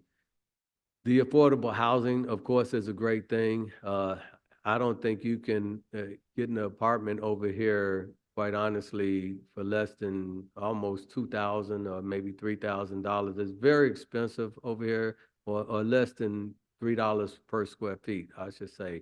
It's very expensive over here, so this affordable housing will help balance it out, help the folks that working in this area still be able to live over here. I think this is a great development. Unfortunately, we can't satisfy everybody all the time.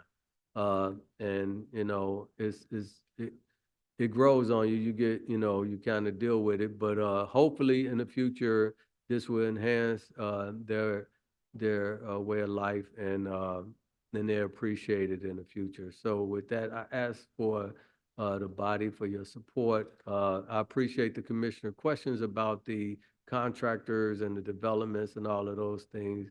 And when the commissioner find out and recognize some of the folks that's involved with this, the diversity of the owners, I think she would be pleasantly pleased with, you know, what's to come with diversity with this project. So with that, I support this. My community support it.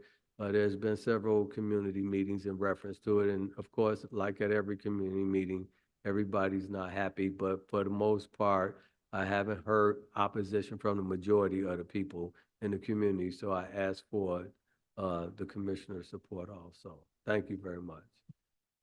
Thank you, Alderman Burnett. Do the commissioners have any additional questions for the staff or the applicant on this item? If not, then I'll go ahead and ask for a motion. Do I have a motion on a proposed amendment to Business Plan Development number 1528 submitted by 400 North Elizabeth Land LLC for the property generally located at 400 North Elizabeth Street, finding that it meets the requirements for approval? Thank you. Motion by Commissioner Escareno and second by Commissioner Reyes. Roll call vote. Commissioner Carney? Thank you. Commissioner Boatright? Thank you. Commissioner Castañeda? Thank you. Commissioner Escareno? Thank you. Commissioner Flores, yes. Commissioner La Spata? Thank you. Commissioner Murphy? Yes. Thank you. Commissioner Piñeiro? Yes. Thank you. Commissioner Reyes? Yes. Thank you. Commissioner Soto? Thank you. Commissioner Sicho Lopez? Yes. Thank you. Commissioner Tillman, to recusal, thank you. And Commissioner Villegas is not here. Motion passes. Thank you. Thank you, Chairwoman.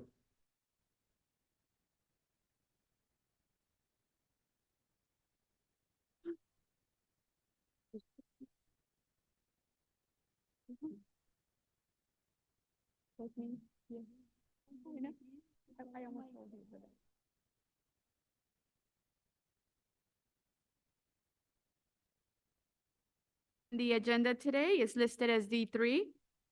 A proposed plan development submitted by 370 North Carpenter LLC for the property generally located at 370 North Carpenter Street. The applicant requests a rezoning of the subject property from the M2-3 Light Industry District to the DX-7 Downtown Mixed Use District, then to a residential business plan development. This will permit the construction of a 29-story, 349 tall mixed-use residential building with 390 units, dwelling units, ground floor, commercial retail space, 156 accessory parking spaces, and 390 bicycle parking spaces. A floor area bonus of 4.2 FAR is requested, and the total FAR for the plan development will be 11.2. This is item 22248, and it's also in the 27th Ward. Max Lyon will provide the context overview and present the proposed plan. Thank you. Thank you, Chairwoman. Good morning, everyone. Again, for the record, my name is Max Lyon. I'm the Central Region Planner for the Department of Planning and Development. Today, I'm joined by representatives of the project team for proposed plan development located at 370 North Carpenter Street. The proposal would construct a 349-foot tall mixed-use residential building containing ground floor retail space and 390 dwelling units. The applicant will be using the neighborhood opportunity bonus to increase the allowable floor area from 7.0 to 11.2. Let's see if the clicker works this time. Hey. Subject site is located on the near west side community area in the 27th Ward. As of 2020, CMAP community data listed the population of this neighborhood at approximately 68,000 residents, with almost 60% of residents below the age of 34 and over 80% below the age of 50. The median household income here is $98,000 annually, which is more than $30,000 above the median for the city of Chicago. The rectangular development site consists of 33,700 square feet of property located in the West Loop, just north of the at-grade metro tracks that bisect the Fulton Market District. The immediate area primarily consists of large planned developments located adjacent to each corner of the site and M2-3 zoning districts within the Kinsey Industrial Corridor. The area surrounding the site contains a mix of amenities, use types, and transit. This is a transit-served location and is supported by the CTA pink and green lines at Morgan and the blue line at Grand, less than 2,600 feet away from the site. The site is also approximately 800 feet from the CTA Grand bus route and buffered bike lanes along the West Hubbard Street, less than 300 feet north. All right, with that, I'll turn it over to the applicant's attorney, Katie Jenkey-Dale, for further details. Next. Again, for the record, my name is Katie Jenkey-Dale from the law firm of DLA Piper, and along with my colleagues Rich Clouder and Emily Becker, we represent the applicant in this matter, which is an affiliate of Sterling Bay. And I'm joined today by members of the development team, our architects, and traffic consultant, KLA.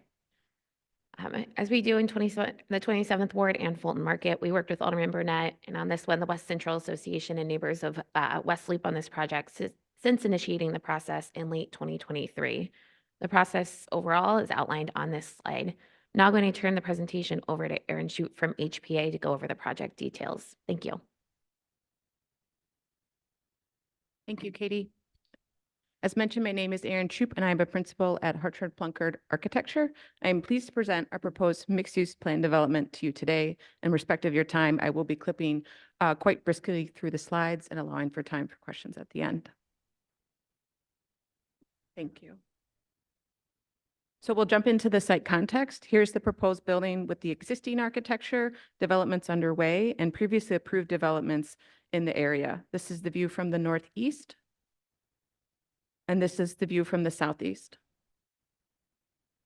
The lot contains one existing one-story building and a significant amount of pole-mounted overhead wire along Kinsey. These are the views you're going to see along Aberdeen and Kinsey. And then here are the views along Carpenter and Kinsey. You can see there's a significant existing curb cut on Carpenter and also some existing metro equipment you can see in the center bottom image that we plan to shield. Here's that same existing site conditions highlighted on our survey. You can see the extensive curb cuts covering over 55% of the Carpenter block, the overhead line dashed on Kinsey, and the metro equipment indicated in blue. On the screen is our proposed site plan, which includes new publicly accessible green space on Carpenter created by a 30-foot setback. That's over 4,200 square feet of green space. And then combined with setbacks on Kinsey and Aberdeen, it amounts to over 5,750 square feet of open to the sky, open space on our site. And then you begin to see some of this angular landscape design, which is a nod to our building above. Here's that angle again and a brief evolution of the design.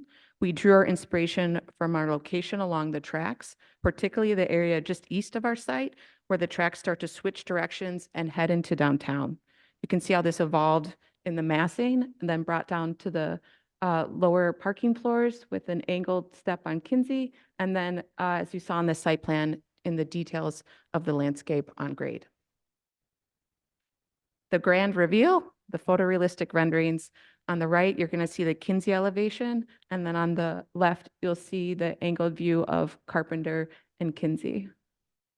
We like the view so much. Here it is increased in size, highlighting the masonry. This is relating to the scale and the material context of the neighborhood. You can see on the right image, those existing masonry buildings that continue to remain across the street and really throughout Fulton Market. Here is focusing on our main residential entry, where we're bringing down details on the parking facade of the Finns and an architectural canopy, again, to highlight the residential entry. We designed the building with both West Loop design guidelines in the Fulton Market Innovation District Plan. With regard to West Loop design guidelines, we took special care to avoid blank walls, activate uses on the ground floor combined with non-reflective glass. And then again, we highlighted the entry with architectural features and canopies.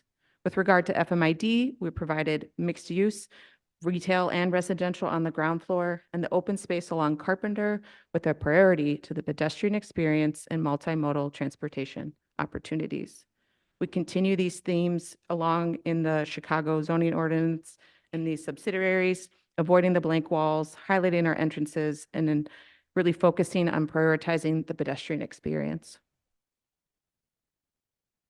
Some facts about our open space. It is 15% of the site is open to the sky. In addition to that, we have just short of 2,000 square feet of open space on the south side of our building, which is a private covered dog run.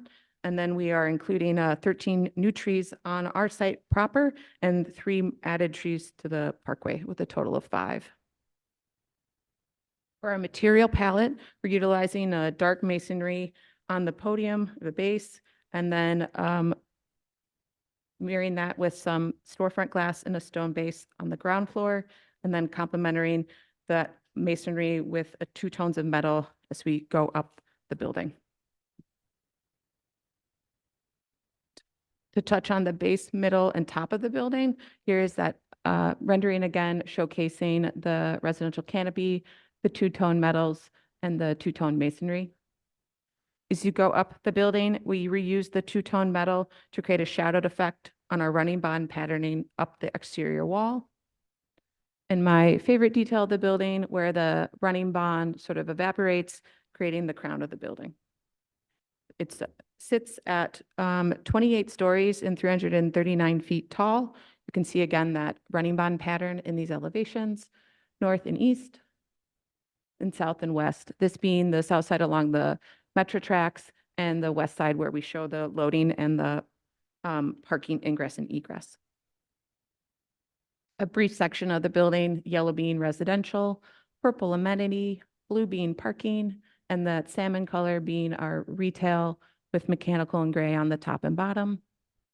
We continue to use those colors up the building with the retail being that salmon color, residential switching to the lobby amenity and purple, and then the gray is back of house mechanical, and would also include our bike room storing over, or the 390 bike spaces we are proposing for the project. Clipping along, we're almost there. We have the parking floors 2 through 4 on the top left. That is 156 spaces. We have our amenity floor on the top right, interior and exterior amenities available to the residents, typical residential plate on the bottom left, and finally mechanical on the 28th floor. For sustainability policy, we are reaching for 2 green globes, and then we would supplement that to reach our 100 points with the construction waste diversion, with the stormwater reduction, and EV charging. We spend a lot of time focusing on the transportation and safety of the pedestrians on this site. Here's the clipped version of the traffic report. We decided to move away from Carpenter for our ingress and egress due to the congestion that can occur when the traffic crossing is in use. So we've moved our nodes to the Aberdeen side of the development. Lastly, we wanted to check the box on stormwater compliance. This showcases that 15% of our site will be impervious between green roofs and plantings, and then the option for an underground detention vault located on the bottom left. I'll turn it back now to Katie Jenkins-Dale to touch on affordable housing.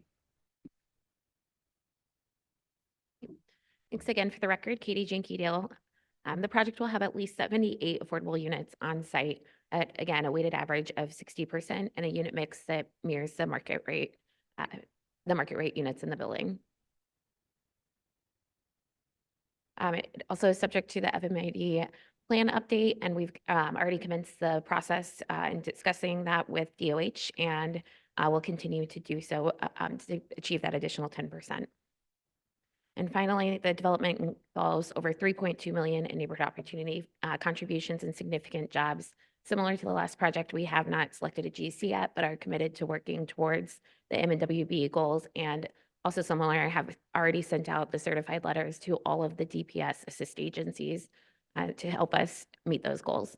With that, I'll turn the presentation back over to DPD, but thank you. We're available for any questions and appreciate your time. Thank you, Katie. The Department of Planning and Development, for the record, my name is Max Lyon again. The Department of Planning and Development has reviewed the project materials submitted by the applicant and has concluded that the proposal is appropriate for the following reasons. It promotes economically beneficial development patterns in the existing community, which have sought to redevelop the underutilized former industrial zone land into residential, office, and retail. It complies with the floor area ratio standards for the zoning district applicable to the subject property and is appropriate for downtown zoning districts with things such as massing and density permitted, and is consistent with the plans and guidelines adopted by the City Council, such as the West Loop Design Guidelines and the Fulton Market Innovation District Plan. Based on the foregoing, it is the recommendation of the Department of Planning and Development that the application for a new planned development at this location be approved, and the recommendation to City Council Committee on Zoning, Landmarks, and Building Standards be passage recommended. Thank you.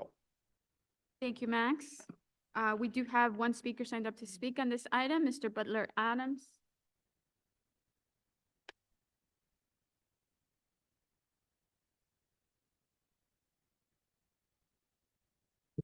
Yes, again, for the record, my name is Butler Adams. I am in favor of this proposal. There was a community meeting on Zoom. I believe it was on January 9th of this year.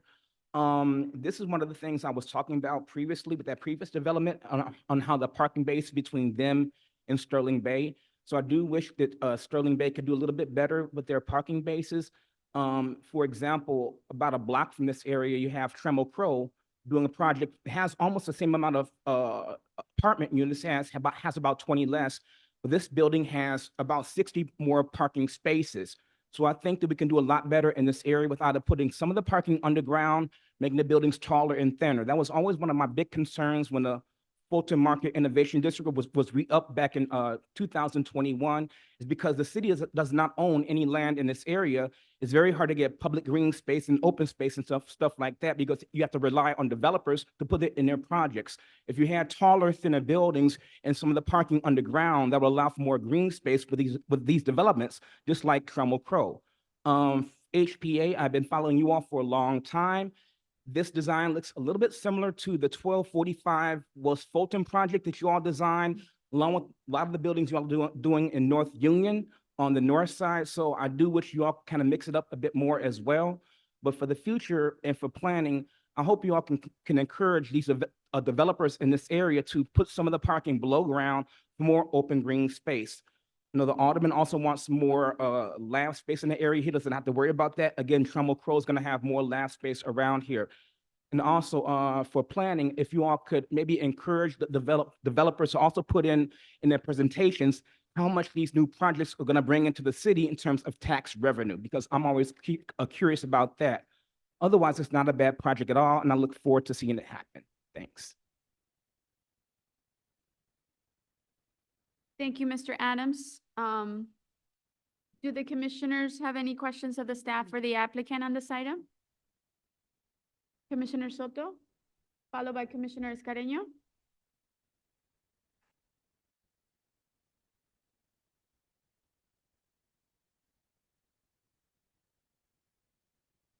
Second one.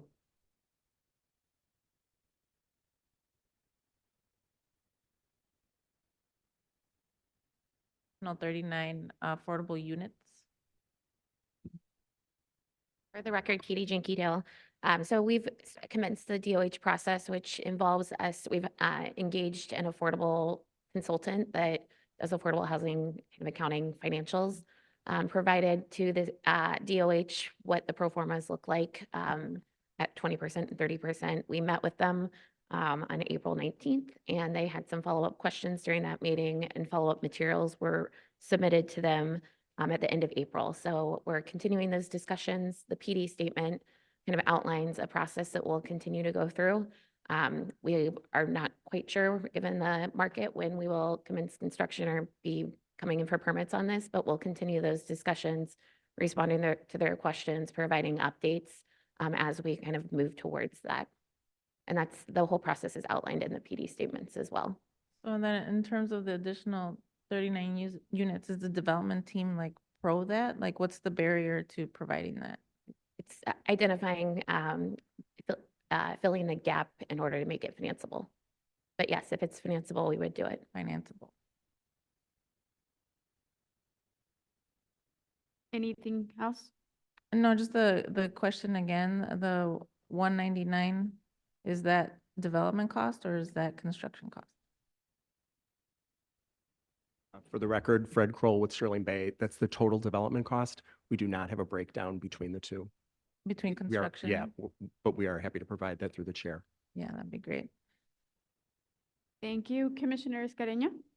Maybe we could just go back to the rendering where you show the layout of the buildings and the parking, and I just had a just general question. I do agree with the one that you just passed up.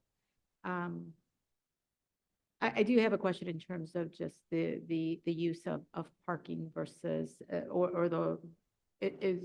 it does look to me like there isn't so much parking here, and that there is limited green space. I mean, in comparison just to the last project we saw, specifically in areas that are, being highly developed, I think the use of green space is really something to think about. And also just wondering the ratio of parking to actual residents here.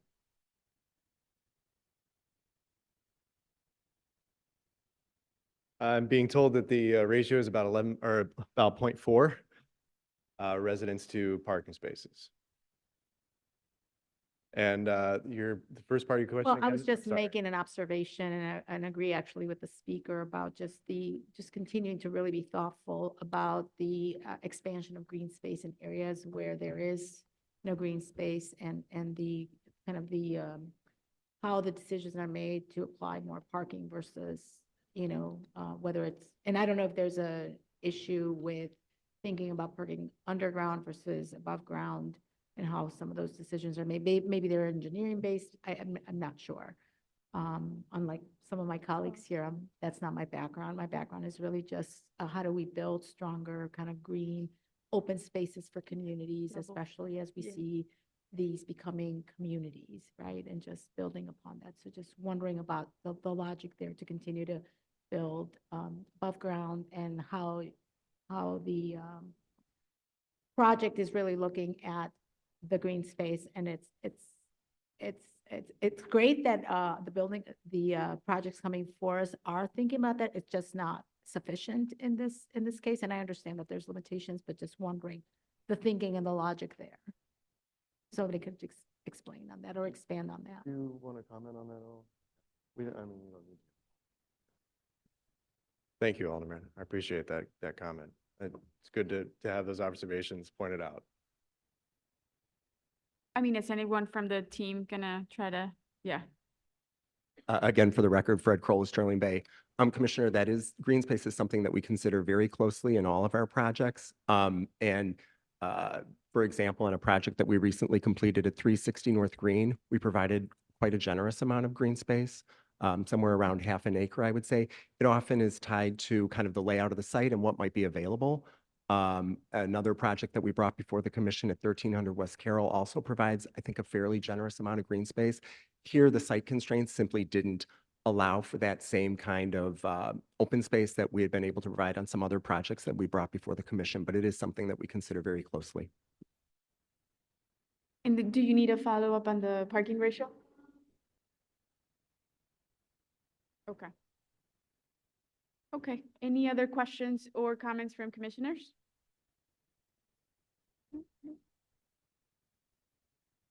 If not, then Alderman Burnett, could you make a comment on this? Thank you very much. So I think this is a beautiful development. Appreciate everything that's being offered with the open space, the affordable housing, and all of the construction jobs, not just on this site, but also on the other sites. Sterling Bay has always been cordial in working with minority contractors. As they know, I like for their contractor to joint venture with a minority contractor and hiring people from the community. And I appreciate all of the bike parking that they're putting in. And again, we always had this debate about parking. If you build it, they'll come. If you don't build it, maybe less people come to the area. We did have community meetings about this. They met with all of the community organizations, the 3 community organizations, and we had a community meeting. At the community meeting, we did not have any opposition at all. So my community support this. I support it. I ask for this body's support also. Thank you. Thank you, Alderman Burnett. Any last minute follow-ups or questions from the commissioners on this item? If not, then I'll go ahead and ask for a motion. Do I have a motion on a proposed plan development submitted by 370 North Carpenter LLC for the property generally located at 370 North Carpenter Street, finding that it meets the requirements for approval? Motion by Commissioner Boatright, second by Commissioner Piñeiro. Roll call vote. Commissioner Carney? Thank you. Commissioner Boatright? Thank you. Commissioner Castañeda? Thank you. Commissioner Escareño? Thank you. Commissioner Flores? Yes. Commissioner La Spata? Thank you. Commissioner Murphy? Thank you. Commissioner Piñeiro? Yes. Thank you. Commissioner Reyes? Yes, happy to. Thank you. Commissioner Soto? Thank you. Commissioner Sicho Lopez? Thank you. And Commissioner Tillman? Thank you. Motion passes. Thank you, Chairwoman. Thank you.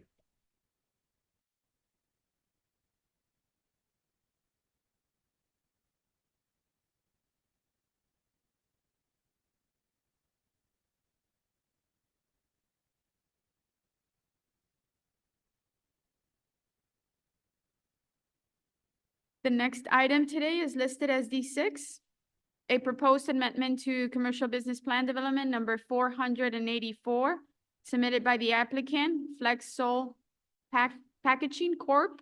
of Chicago, DBA Isoflex Packaging, for the property generally located at 1614-1906 East 95th Street.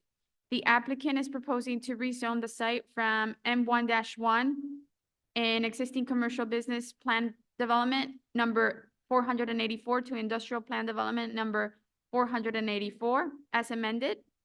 The applicant proposes to construct a 39,650 square foot expansion to an existing light industrial facility and a new 61,950 square foot speculative industrial facility. The buildings will contain general office space, open warehouse, and storage space. The facility will include 114 surface parking spaces and 19 loading spaces. This is item 22327, and this is in the 8th Ward. Erica Selke will provide the context overview and present the proposed plan. Yes, thank you. My name is Erica Selke. I'm the supervising planner for the Far South region with the Department of Planning and Development. So this is an application by Isoflex Packaging to amend an existing PD 484 to facilitate the development of an expansion of an existing light manufacturing use and a new light industrial spec facility. The buildings will contain general office space, open warehouse, and storage space. The site is located in the South Deering community area. It's located about 15 miles south from Chicago's Loop. So the site is located on the north side of 95th Street. And located to the east of Stony Island Avenue. There are active freight rail tracks directly north of the site. You can see the existing manufacturing building on the west side of the site, and then the open space to the east is where the proposed expansion would occur. There are a variety of uses in the area, retail directly to the south. There's some multifamily residential, an office building set back from 95th Street, other single-story retail along 95th Street as well.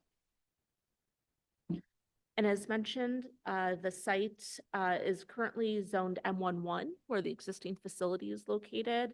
And they're proposing to amend PD 484, which you can see on the map, and then extend it to cover the M11 area to facilitate the development.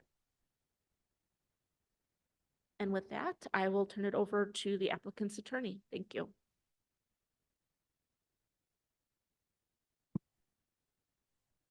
Thank you. Good afternoon. My name is Mariah DeGrino with the law firm of DLA Piper in Chicago, representing the applicant today. I'm joined by Robert Buckner and Ninfa Buckner of Isoflex Packaging, Matt Haylock, the project architect, and Paul Lipsky and Kimberly Lask of Hager Engineering, the civil engineer and traffic consultant. As Ms. Selke mentioned, the property is located at the northeast corner of 95th Street and Stony Island. The applicant is Flexol Packaging Corp. Of Chicago, known as Isoflex Packaging. Isoflex manufactures specialty plastic films and bags for various packaging needs. They are the largest privately owned film extruder in North America, and they operate 7 facilities throughout the US, one of which is here in Chicago.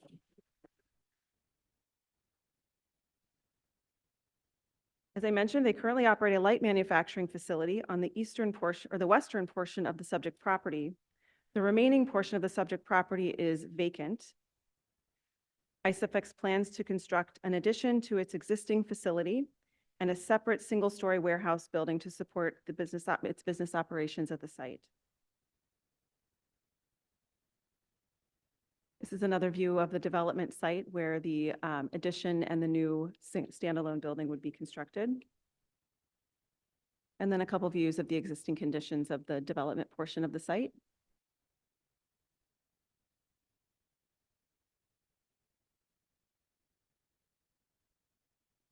Isoflex's existing facility is zoned M11 Limited Manufacturing Business District. The development site to the east is currently zoned PD 484 on the Chicago zoning map. PD 484 was approved in 1989 to accommodate development of a retail commercial center. That project did not proceed, and the property has continued to remain vacant. So I know this is a little unusual. We don't normally start these presentations with the traffic study. But a big objective with this project is to address an existing condition that results in traffic backups on 95th Street, as you can see in this photo.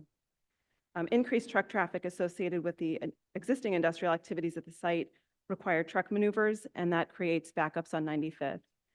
The project will create a new loading area with 8 new loading spaces that will be used for daily truck operations. You can see that in the center of the site between the 2 grade shaded buildings. The new loading area will allow for truck maneuvers to be conducted completely within the property. The existing main loading area will be repurposed for visitor parking and emergency equipment access, so addressing the condition on 95th Street. The PD application seeks to rezone the entirety of the property to a unified M11 district and then to an industrial plan development designation. Isoflex plans to construct a 1-story addition, which you see in the grayed area on the left side of the screen, a 1-story addition to its existing building, and a standalone 1-story industrial building. The warehouse addition would be used by Isoflex to support its existing facility operations. The new standalone building could be used by Isoflex or for another user. The next series of slides will walk you through the site plan from left to right, from west to east. This is a view of the existing facility with approximately 84,200 square feet in floor area. Again, moving along to the east. The addition would add 41,300 square feet. And the new standalone building will be approximately 61,200 square feet in floor area. The total floor area it would be 186,700 square feet, which equates to an FAR of about 0.5. 10 EV-ready spaces would be designated in the new parking area that you see on the west or the right side of the plan. Bike parking will be located in a variety of locations convenient to the parking areas and on 95th Street. Interior landscaping and new parkway trees will be added to the site. A total of 119 trees, interior and parkway, are required, and a total of 133 trees are shown on the landscape plan. In addition, about 50% more interior landscaped area is provided than is required. This is again a closer view of the new landscape, the new development area, and you see on the far right side of the screen the new detention basin. And then these are again some additional landscape details. Stormwater requirements will be met through on-site underground facilities underneath the new parking area, which you see in yellow on the left, or sorry, between the two yellow areas, and a stormwater detention basin on the eastern side of the property. This is a view of the elevations, again, from 95th Street. You can see left to right, the existing facility on the left, and the two new areas are outlined in the dashed lines.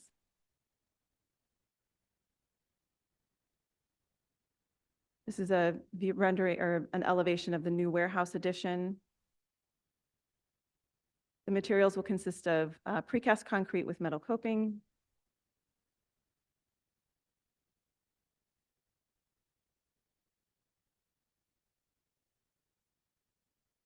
And this is a render or an elevation of the new industrial building, again, using the same materials, precast concrete and metal coping. You can see, you might be able to see in the center, the middle segment of elevations, the site is elevated a little bit tilted up towards the back. So you can kind of see that bear out in the elevations here. And then these are the black and white elevations showing the similar views.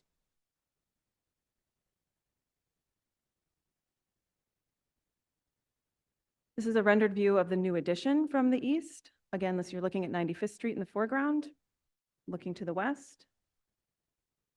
And then a view also from 95th Street of the one-story standalone building, looking again from 95th Street to the west.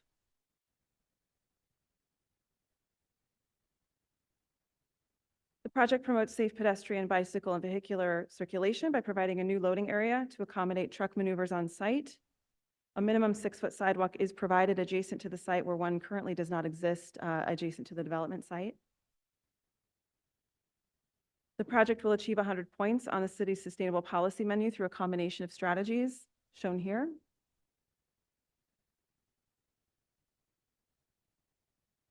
The project is targeting the contract participation of 26% MBE and 6% WBE and 50% local workforce. The applicant is, of course, working with the alderman to maximize participation.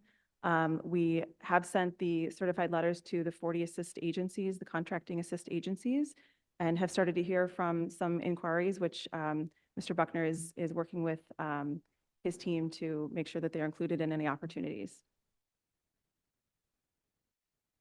This was subject to the air quality ordinance as well, and you can see on this slide, this is showing you some of the community meetings and process associated with that.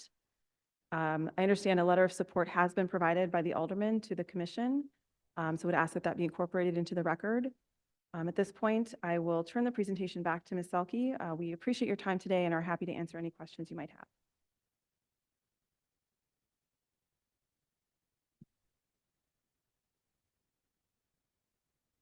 Thank you. Again, Erica Selke with DPD. The Department of Planning and Development has reviewed the project materials submitted by the applicant and compared this proposal to the requirements of the Chicago zoning ordinance and existing development in the community. DPD has concluded that this proposal is appropriate for the site and supports this development for the following reasons: that the proposed plan development promotes economically beneficial neighborhood development patterns that are compatible with the character of the existing neighborhood. And also that the public infrastructure facilities and city services will be adequate to serve the proposed development at the time of occupancy. Based on this, the department recommends approval of the application. Thank you. Thank you, Erica.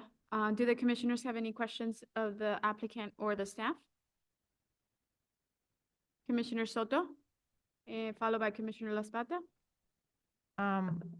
During the presentation, I reached out to one of those assist agencies.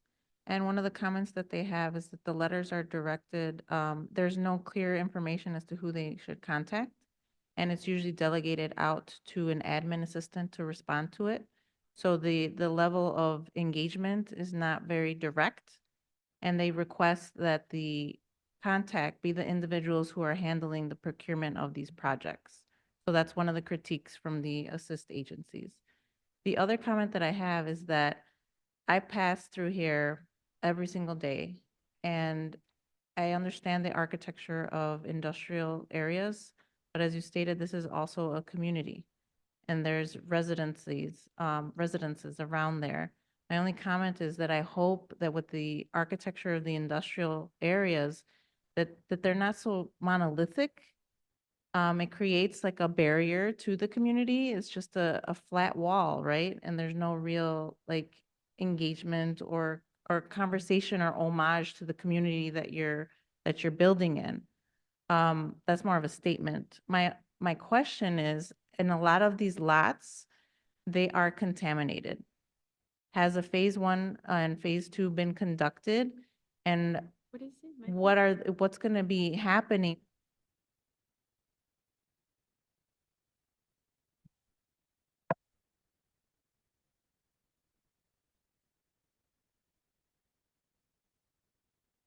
My name is Paul Lipsky from Hager Engineering. We've been retained by the developer and operator of the site. An environmental report was conducted, and there's no contamination on site. It is any contamination, which it's not contamination, which we have is just the soils, okay, which they are not really very strong, and some of those soil have to be removed and to provide, okay, proper support for the buildings, okay?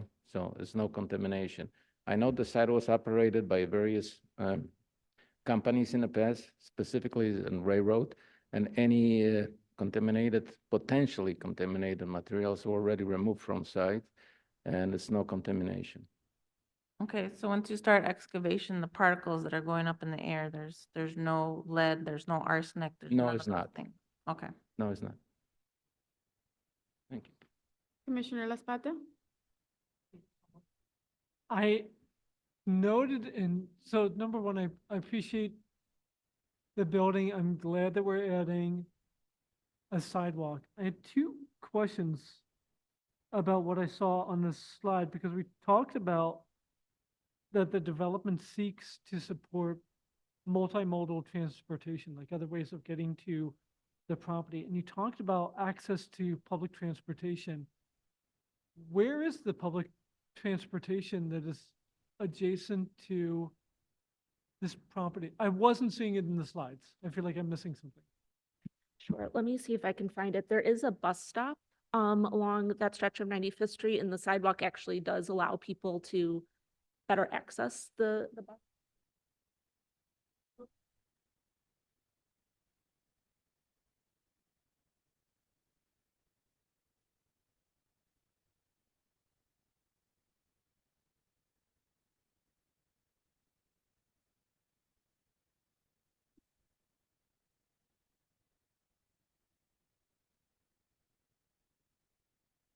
Sorry, let's see if we can you use the trackpad to highlight it?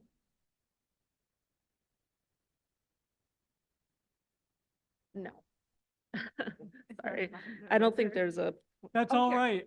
I'm just confirming that when we talk about public transit access, it's the 95 bus that we're referring to?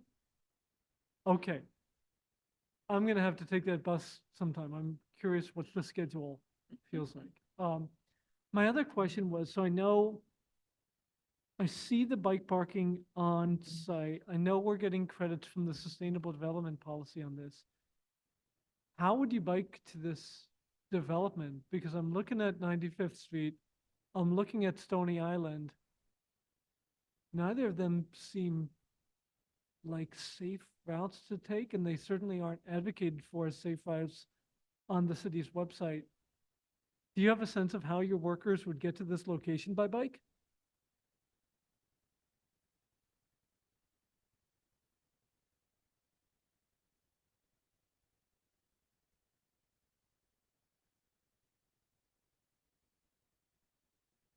And I'll just I also didn't mean to mention put too. forward a stumper. I mean, I'll just also mention too that 95th Street is one of the heaviest used bus routes, if not the most used bus route, connecting to the 95th Street Red Line station. So there is a significant ridership, bus ridership on 95th Street, and the sidewalk will actually now allow people to access that bus stop here. okay, I appreciate that. In terms of bike routes, I'd have to ask CDOT to specify about that. I will mention that the city is doing about $1 million plan on 95th Street to the east of this location, where we're looking at all different modes of transportation. But in this particular area, I'd have to ask CDOT, and we can get back to you with a transportation map. I appreciate that. I feel like this isn't just about you all, but like as we look at the sustainable development policy, I feel like bike parking is an easy and cheap 5 points on that policy. And if there's not a feasible way to bike to a development, I think we should think critically about whether we're allowing those points to be applied. Not a blocking concern today for this development, but something I think we need to think critically about. Thank you, Commissioner. Yeah, valid comment. Thank you, Commissioner. Any other comments or questions from commissioners? No? Okay. We may have one speaker signed up to speak on this item, which Matthew Mailer. Is this the item? It's marked as D6, so it's not clear which item. Are you here? If I may, I believe it was our architect had mistakenly signed up, so I think Okay. we're good there. So we are good. Okay. So if, I believe we have a letter of support from Alderman Harris. Right, okay. And if there are no more questions or comments on this item from commissioners, I'll go ahead and ask for a motion. Do I have a motion on a proposed amendment to commercial business plan development number 484, submitted by the applicant, Flex Soul Packaging Corp. of Chicago, DBA Isoflex Packaging for the property generally located at 1614-1906 East 95th Street, finding that it meets the requirements for approval? So moved. Thank you, Commissioner Piñeiro. Do I have a second? Second by Commissioner Boatright. Roll call vote. Commissioner Carney? Thank you, Commissioner Boatright. Thank you, Commissioner Castañeda. Yes. Thank you, Commissioner Escareño. Thank you, Commissioner Flores, yes. Commissioner La Spata. Thank you, Commissioner Murphy. Thank you, Commissioner Piñeiro. Yes. Thank you, Commissioner Reyes. Yes. Thank you, Commissioner Soto. Thank you, Commissioner Cicho Lopez. Thank you, and Commissioner Tillman. Thank you, motion passes. Thank you.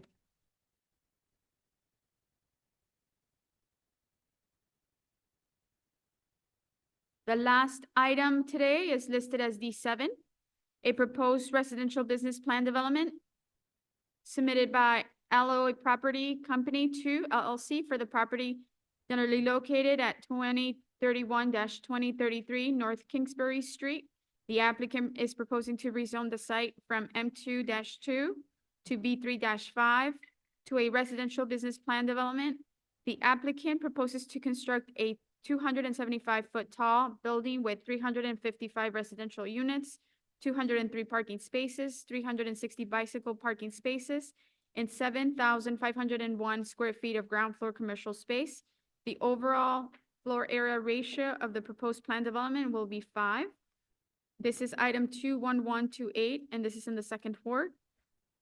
Omar Smailovigovich I almost got it. Will provide the context overview and present the proposed plan. Thank you. Good afternoon, Chairwoman and members of the Commission. For the record, my name is Omar Smailobegovic with the Department of Planning and Development.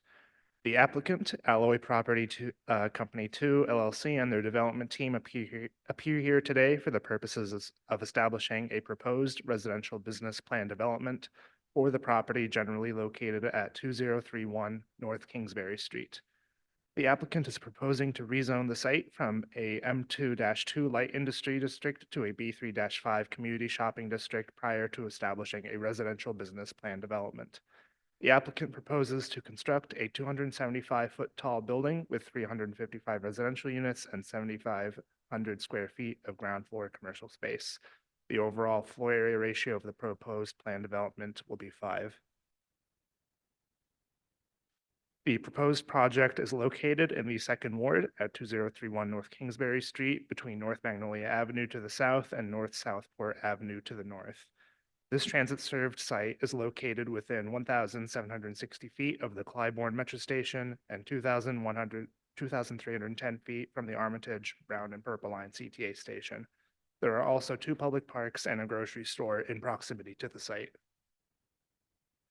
The subject site is located in the Lincoln Park community area, which has a population of about 70,500 people with a median age of 31.1.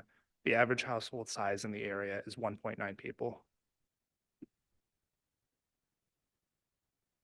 This slide shows the site in context of the lower scale commercial buildings to the northeast and the low scale predominantly residential neighborhood east of Clybourne Avenue. The large vacant site to the southwest is the approved large-scale mixed-use development known as Lincoln Yards. The site, indicated by a red star on this slide, is currently zoned as a M2-2 light industry district. The surrounding zoning districts in the immediate area include an M1-1 limited manufacturing district, an M2-2 light industry district, a C1-2 neighborhood commercial district, and plan development numbers 1530 and 1439. The site is bound to the northwest by accessory parking for a formerly industrial building, which has been recently converted to mixed-use commercial and residential, a public alley and commercial strip center to the northeast. The vacant lot to the southeast is an approved residential business plan development. The site is located in the north sub area of the North Branch Industrial Corridor, which identifies mixed-use development as an appropriate land use for the area.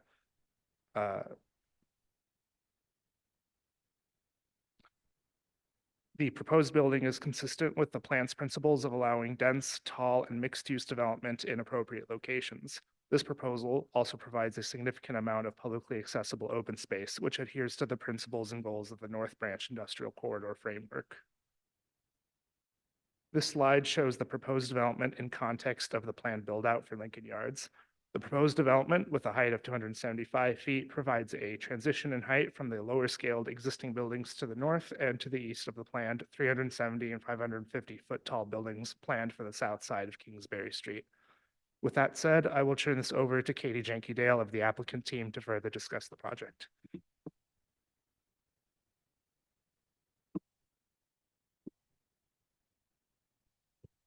Good afternoon this time. Again, for the record, Katie Jenke-Dale from the law firm of DLA Piper. Along with my colleague Rich Clouder, we represent the applicant in this matter, which is an affiliate of Sterling Bay. 2 of the 3 groups that behind me probably look familiar. We have members of the development team as well as KLOA and the project architect here with me today. As shown on this slide, we've been working on this project for quite some time. This included meetings with the Sheffield Neighborhood Association, a community-wide meeting, presentation in front of the Committee on Design, and many meetings with DPD, the aldermen, and stakeholders. That iterative process resulted in a number of changes, including remassing the building to actually make it taller, and in the process, drastically increasing the open space to reduce and reducing the perceived expanse of the building from Clybourne, shown on this slide. And again here, that the 90-foot decrease in the size of the podium is demonstrated on this slide and its impact on the open space. And here's another representation of that evolution in the design in response to feedback from DPD and the committee and community. We also agreed to street improvements, which are noted here in small font. As if many of you know, if you've been down Kingsbury, it could use a refresh. So with that, I will turn the presentation over to Jeff Rintergem from Papa George Hames to go over the project details.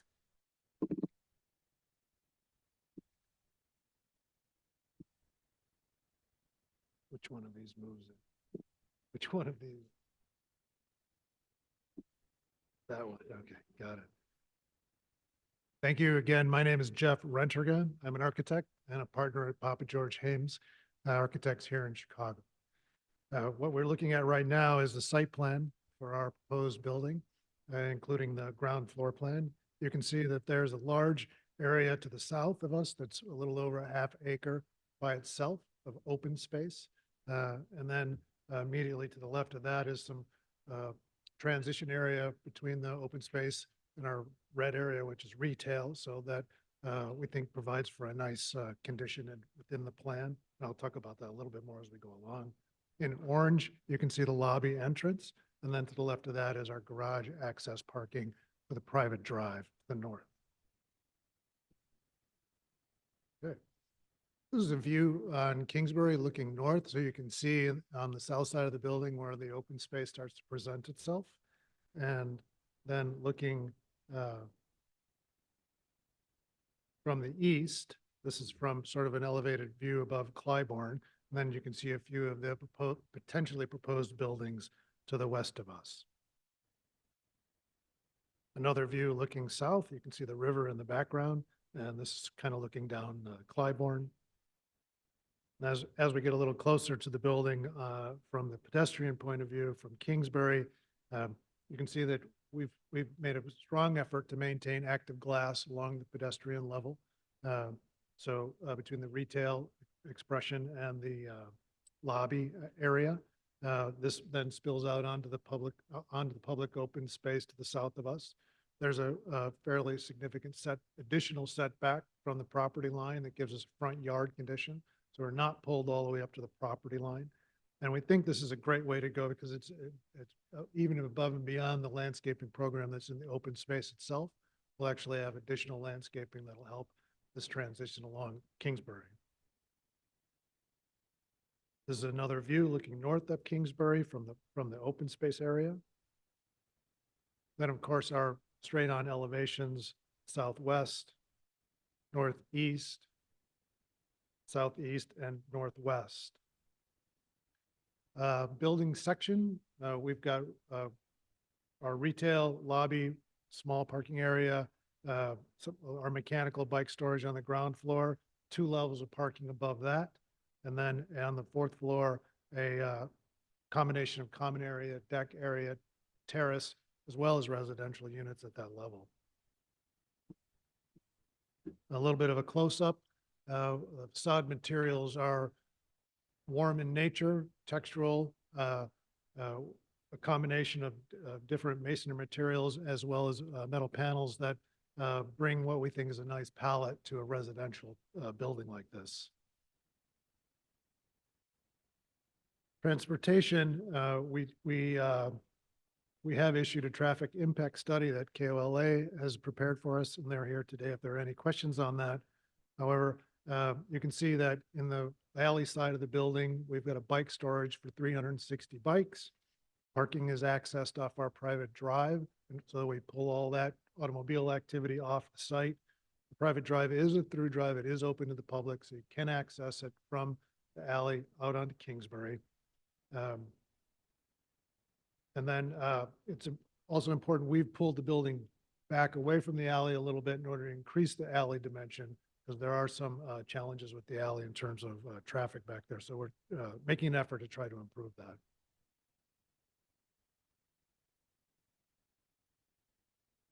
As I said, the open space is 22,430 square feet, so it's a little bit over half an acre. And then we have additional open space on the site as a result of front yard and rear yard setbacks.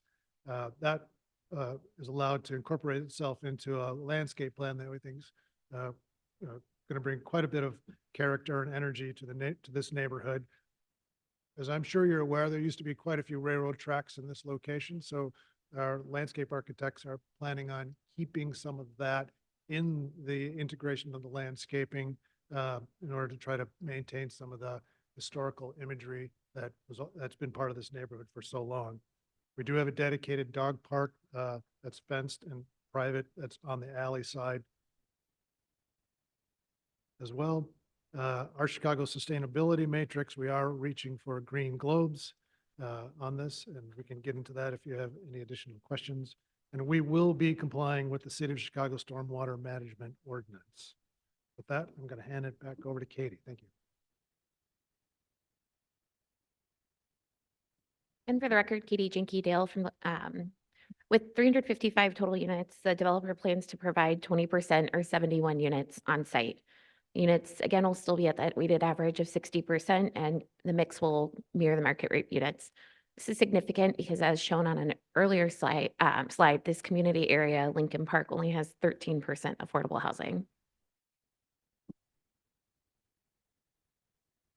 This is just a summary of the low affordability community ordinance that is required by I think this is the wrong slide, to be honest. Oh, sorry. The alternate, we have a pending low affordability community ordinance, which I see Commissioner Laspada nodding his head, which would designate this area as a low affordability community under the Affordable Illinois Act. That's what unlocks the 20% on site. If for whatever reason that ordinance didn't move forward, which we do not anticipate, we've already discussed it with Alderman Hopkins and the Housing Committee staff, we would revert to a 15% on-site and 5% fee in lieu arrangement. But again, we have no reason to doubt that that 20% scenario would move forward.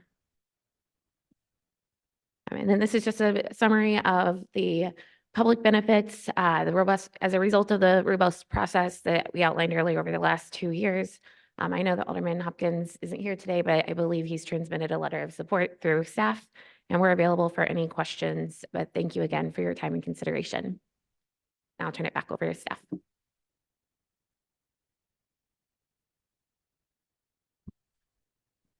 For the record again, Omar Smailabegovich with the Department of Planning and Development. The Department of Planning and Development has reviewed the materials submitted by the applicant and has concluded that the proposed development would be appropriate for the following reasons. The proposal will not affect the continued industrial viability of the North Branch Industrial Corridor. It complies with the North Branch Framework Plan and is consistent with land use patterns in this portion of the industrial corridor. The proposal is in general conformance with all plan development standards and guidelines. The proposal is compatible with the character of the surrounding area in terms of uses, density, and building scale. Public infrastructure facilities and city services will be adequate to serve the proposed development. The proposal is compatible with the surrounding zoning districts and plan developments, and the proposal promotes transit, pedestrian, and bicycle use, ensures accessibility for persons of all mobilities, and minimizes conflicts with existing traffic patterns in the vicinity. Please refer to my staff report for further details regarding the project and the plans identified here today. Based on the foregoing, it is the recommendation of the zoning administrator of the Department of Planning and Development that this application to establish a residential business plan development in the North Branch Industrial Corridor be approved and forwarded to the City Council Committee on Zoning, Landmarks, and Building Standards as such. Thank you. Thank you, Omar. We do have one speaker signed up to speak on this item, Mr. Butler Adams. Me again. For the record, my name is Butler Adams. I am in favor of this proposal. So I did not follow this project as closely with community meetings. I just haven't done that, but I have seen it online and in different write-ups. This is what I'm talking about. It got taller, it got thinner, and it got more green space. It went from 16 floors to 24 floors, from 184 feet to 275 feet. That's what we should be doing with a lot of these other projects. And this is also setting a character for the area because you have Lincoln Yards in the background. That was approved for the height of, I think, 595. When it was first being proposed, they were talking about 800 feet. Now that we're setting a context over there, that may be possible. I know that Alderman Burnett also always like to talk about how, how his ward is blessed with all these developments and stuff like this. Well, seeing some of that blessings now spilling over to the second ward. We have this project. We have a project at 1600 North LaSalle, potential project at 1565 North Clybourne, and one that came out the other day, potentially at 1800 North Clybourne. So like to see that these dense developments are happening outside of the core, and I hope this continues. And I am in favor of this project. I have watched Papa George Hames for a long time. They did a lot of the stuff in the South Loop in the Central Station 15, 20 years ago, so I have seen what they've done. And this is much better than your previous project, Sterling Bay, the one we saw in, what was that? 370 Carpenter. This is better. So I'm looking forward to see this happen, and thanks. Thank you, Mr. Adams. Do the commissioners have any questions of the staff or the applicant? Commissioner Reyes? Yeah, maybe this is for Noah. I need some clarification. So are we approving the 71 units in the building? Or if that's going to be determined later? Noah Safranik, Planning and Development. The PD statement is crafted to have an either or. So long as everything happens with the ordinance, and that gets passed, it'll be 20% on site. The ARO ordinance allows alternative ways to comply with the 20% of the units. And so if that ordinance doesn't pass, the second way they can comply will be 15% on site and paying in lieu of fee for the other 5% of the units. Well, I am uncomfortable approving something for which we don't know yet exactly what what they are going to deliver when they build the building. So I don't know why it's in front of us if we don't have the outcome of that ordinance. Maybe I would defer to Commissioner Castaneda to help me out a bit. Commissioner, okay. I'll defer to to Alderman Laspada as he has gone through the process of the low area. I have gone through the process. It is a smooth and successful process. I won't speak for the Chair of Housing and Real Estate, but I think the commission can be confident that that ordinance will find its way to passage.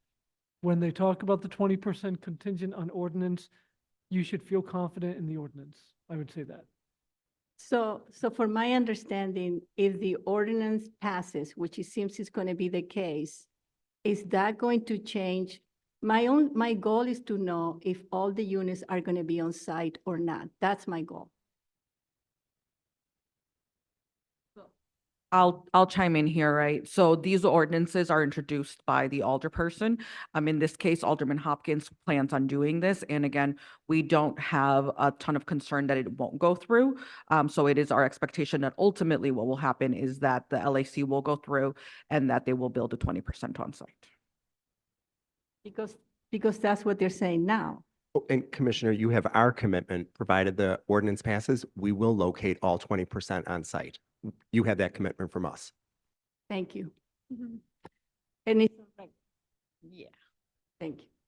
Okay, any other comments or questions from the commissioners? No? No? Okay, okay.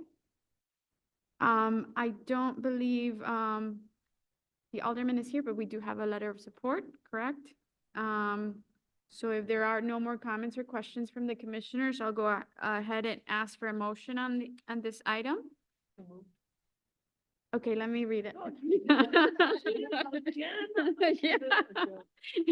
Do I have a motion on a proposed residential business plan development submitted by Allied Properties Company 2 LLC for the property generally located at 2031-2033 North Kingsbury Street, finding that it meets the requirements for approval? Motion by Commissioner Laspada. Do I have a second? Okay. Reyes and Escareño, they share the second motion. Okay, roll call vote. Commissioner Carney? Thank you. Commissioner Boatright? Thank you. Commissioner Castañeda? Yes. Thank you. Commissioner Escareño? Yes. Thank you. Commissioner Flores? Yes. Commissioner Laspada? Yes. Thank you. Commissioner Murphy? Yes. Thank you. Commissioner Piñeiro? Yes. Thank you. Commissioner Reyes? Yes. Thank you. Commissioner Soto? Thank you. And Commissioner Sicho Lopez? Thank you. And Commissioner Tillman? Thank you. Motion passes. We do not have any informational presentations this month, which means that we can all go home. This concludes this month's meeting of the Chicago Plan Commission. Do I have a motion to adjourn? Thank you, Commissioner Reyes, and Everyone else? Yeah. Oh, Commissioner Cicho Lopez, thank you. This month's meeting of the Chicago Plan Commission is now adjourned at 12:46. Thank you.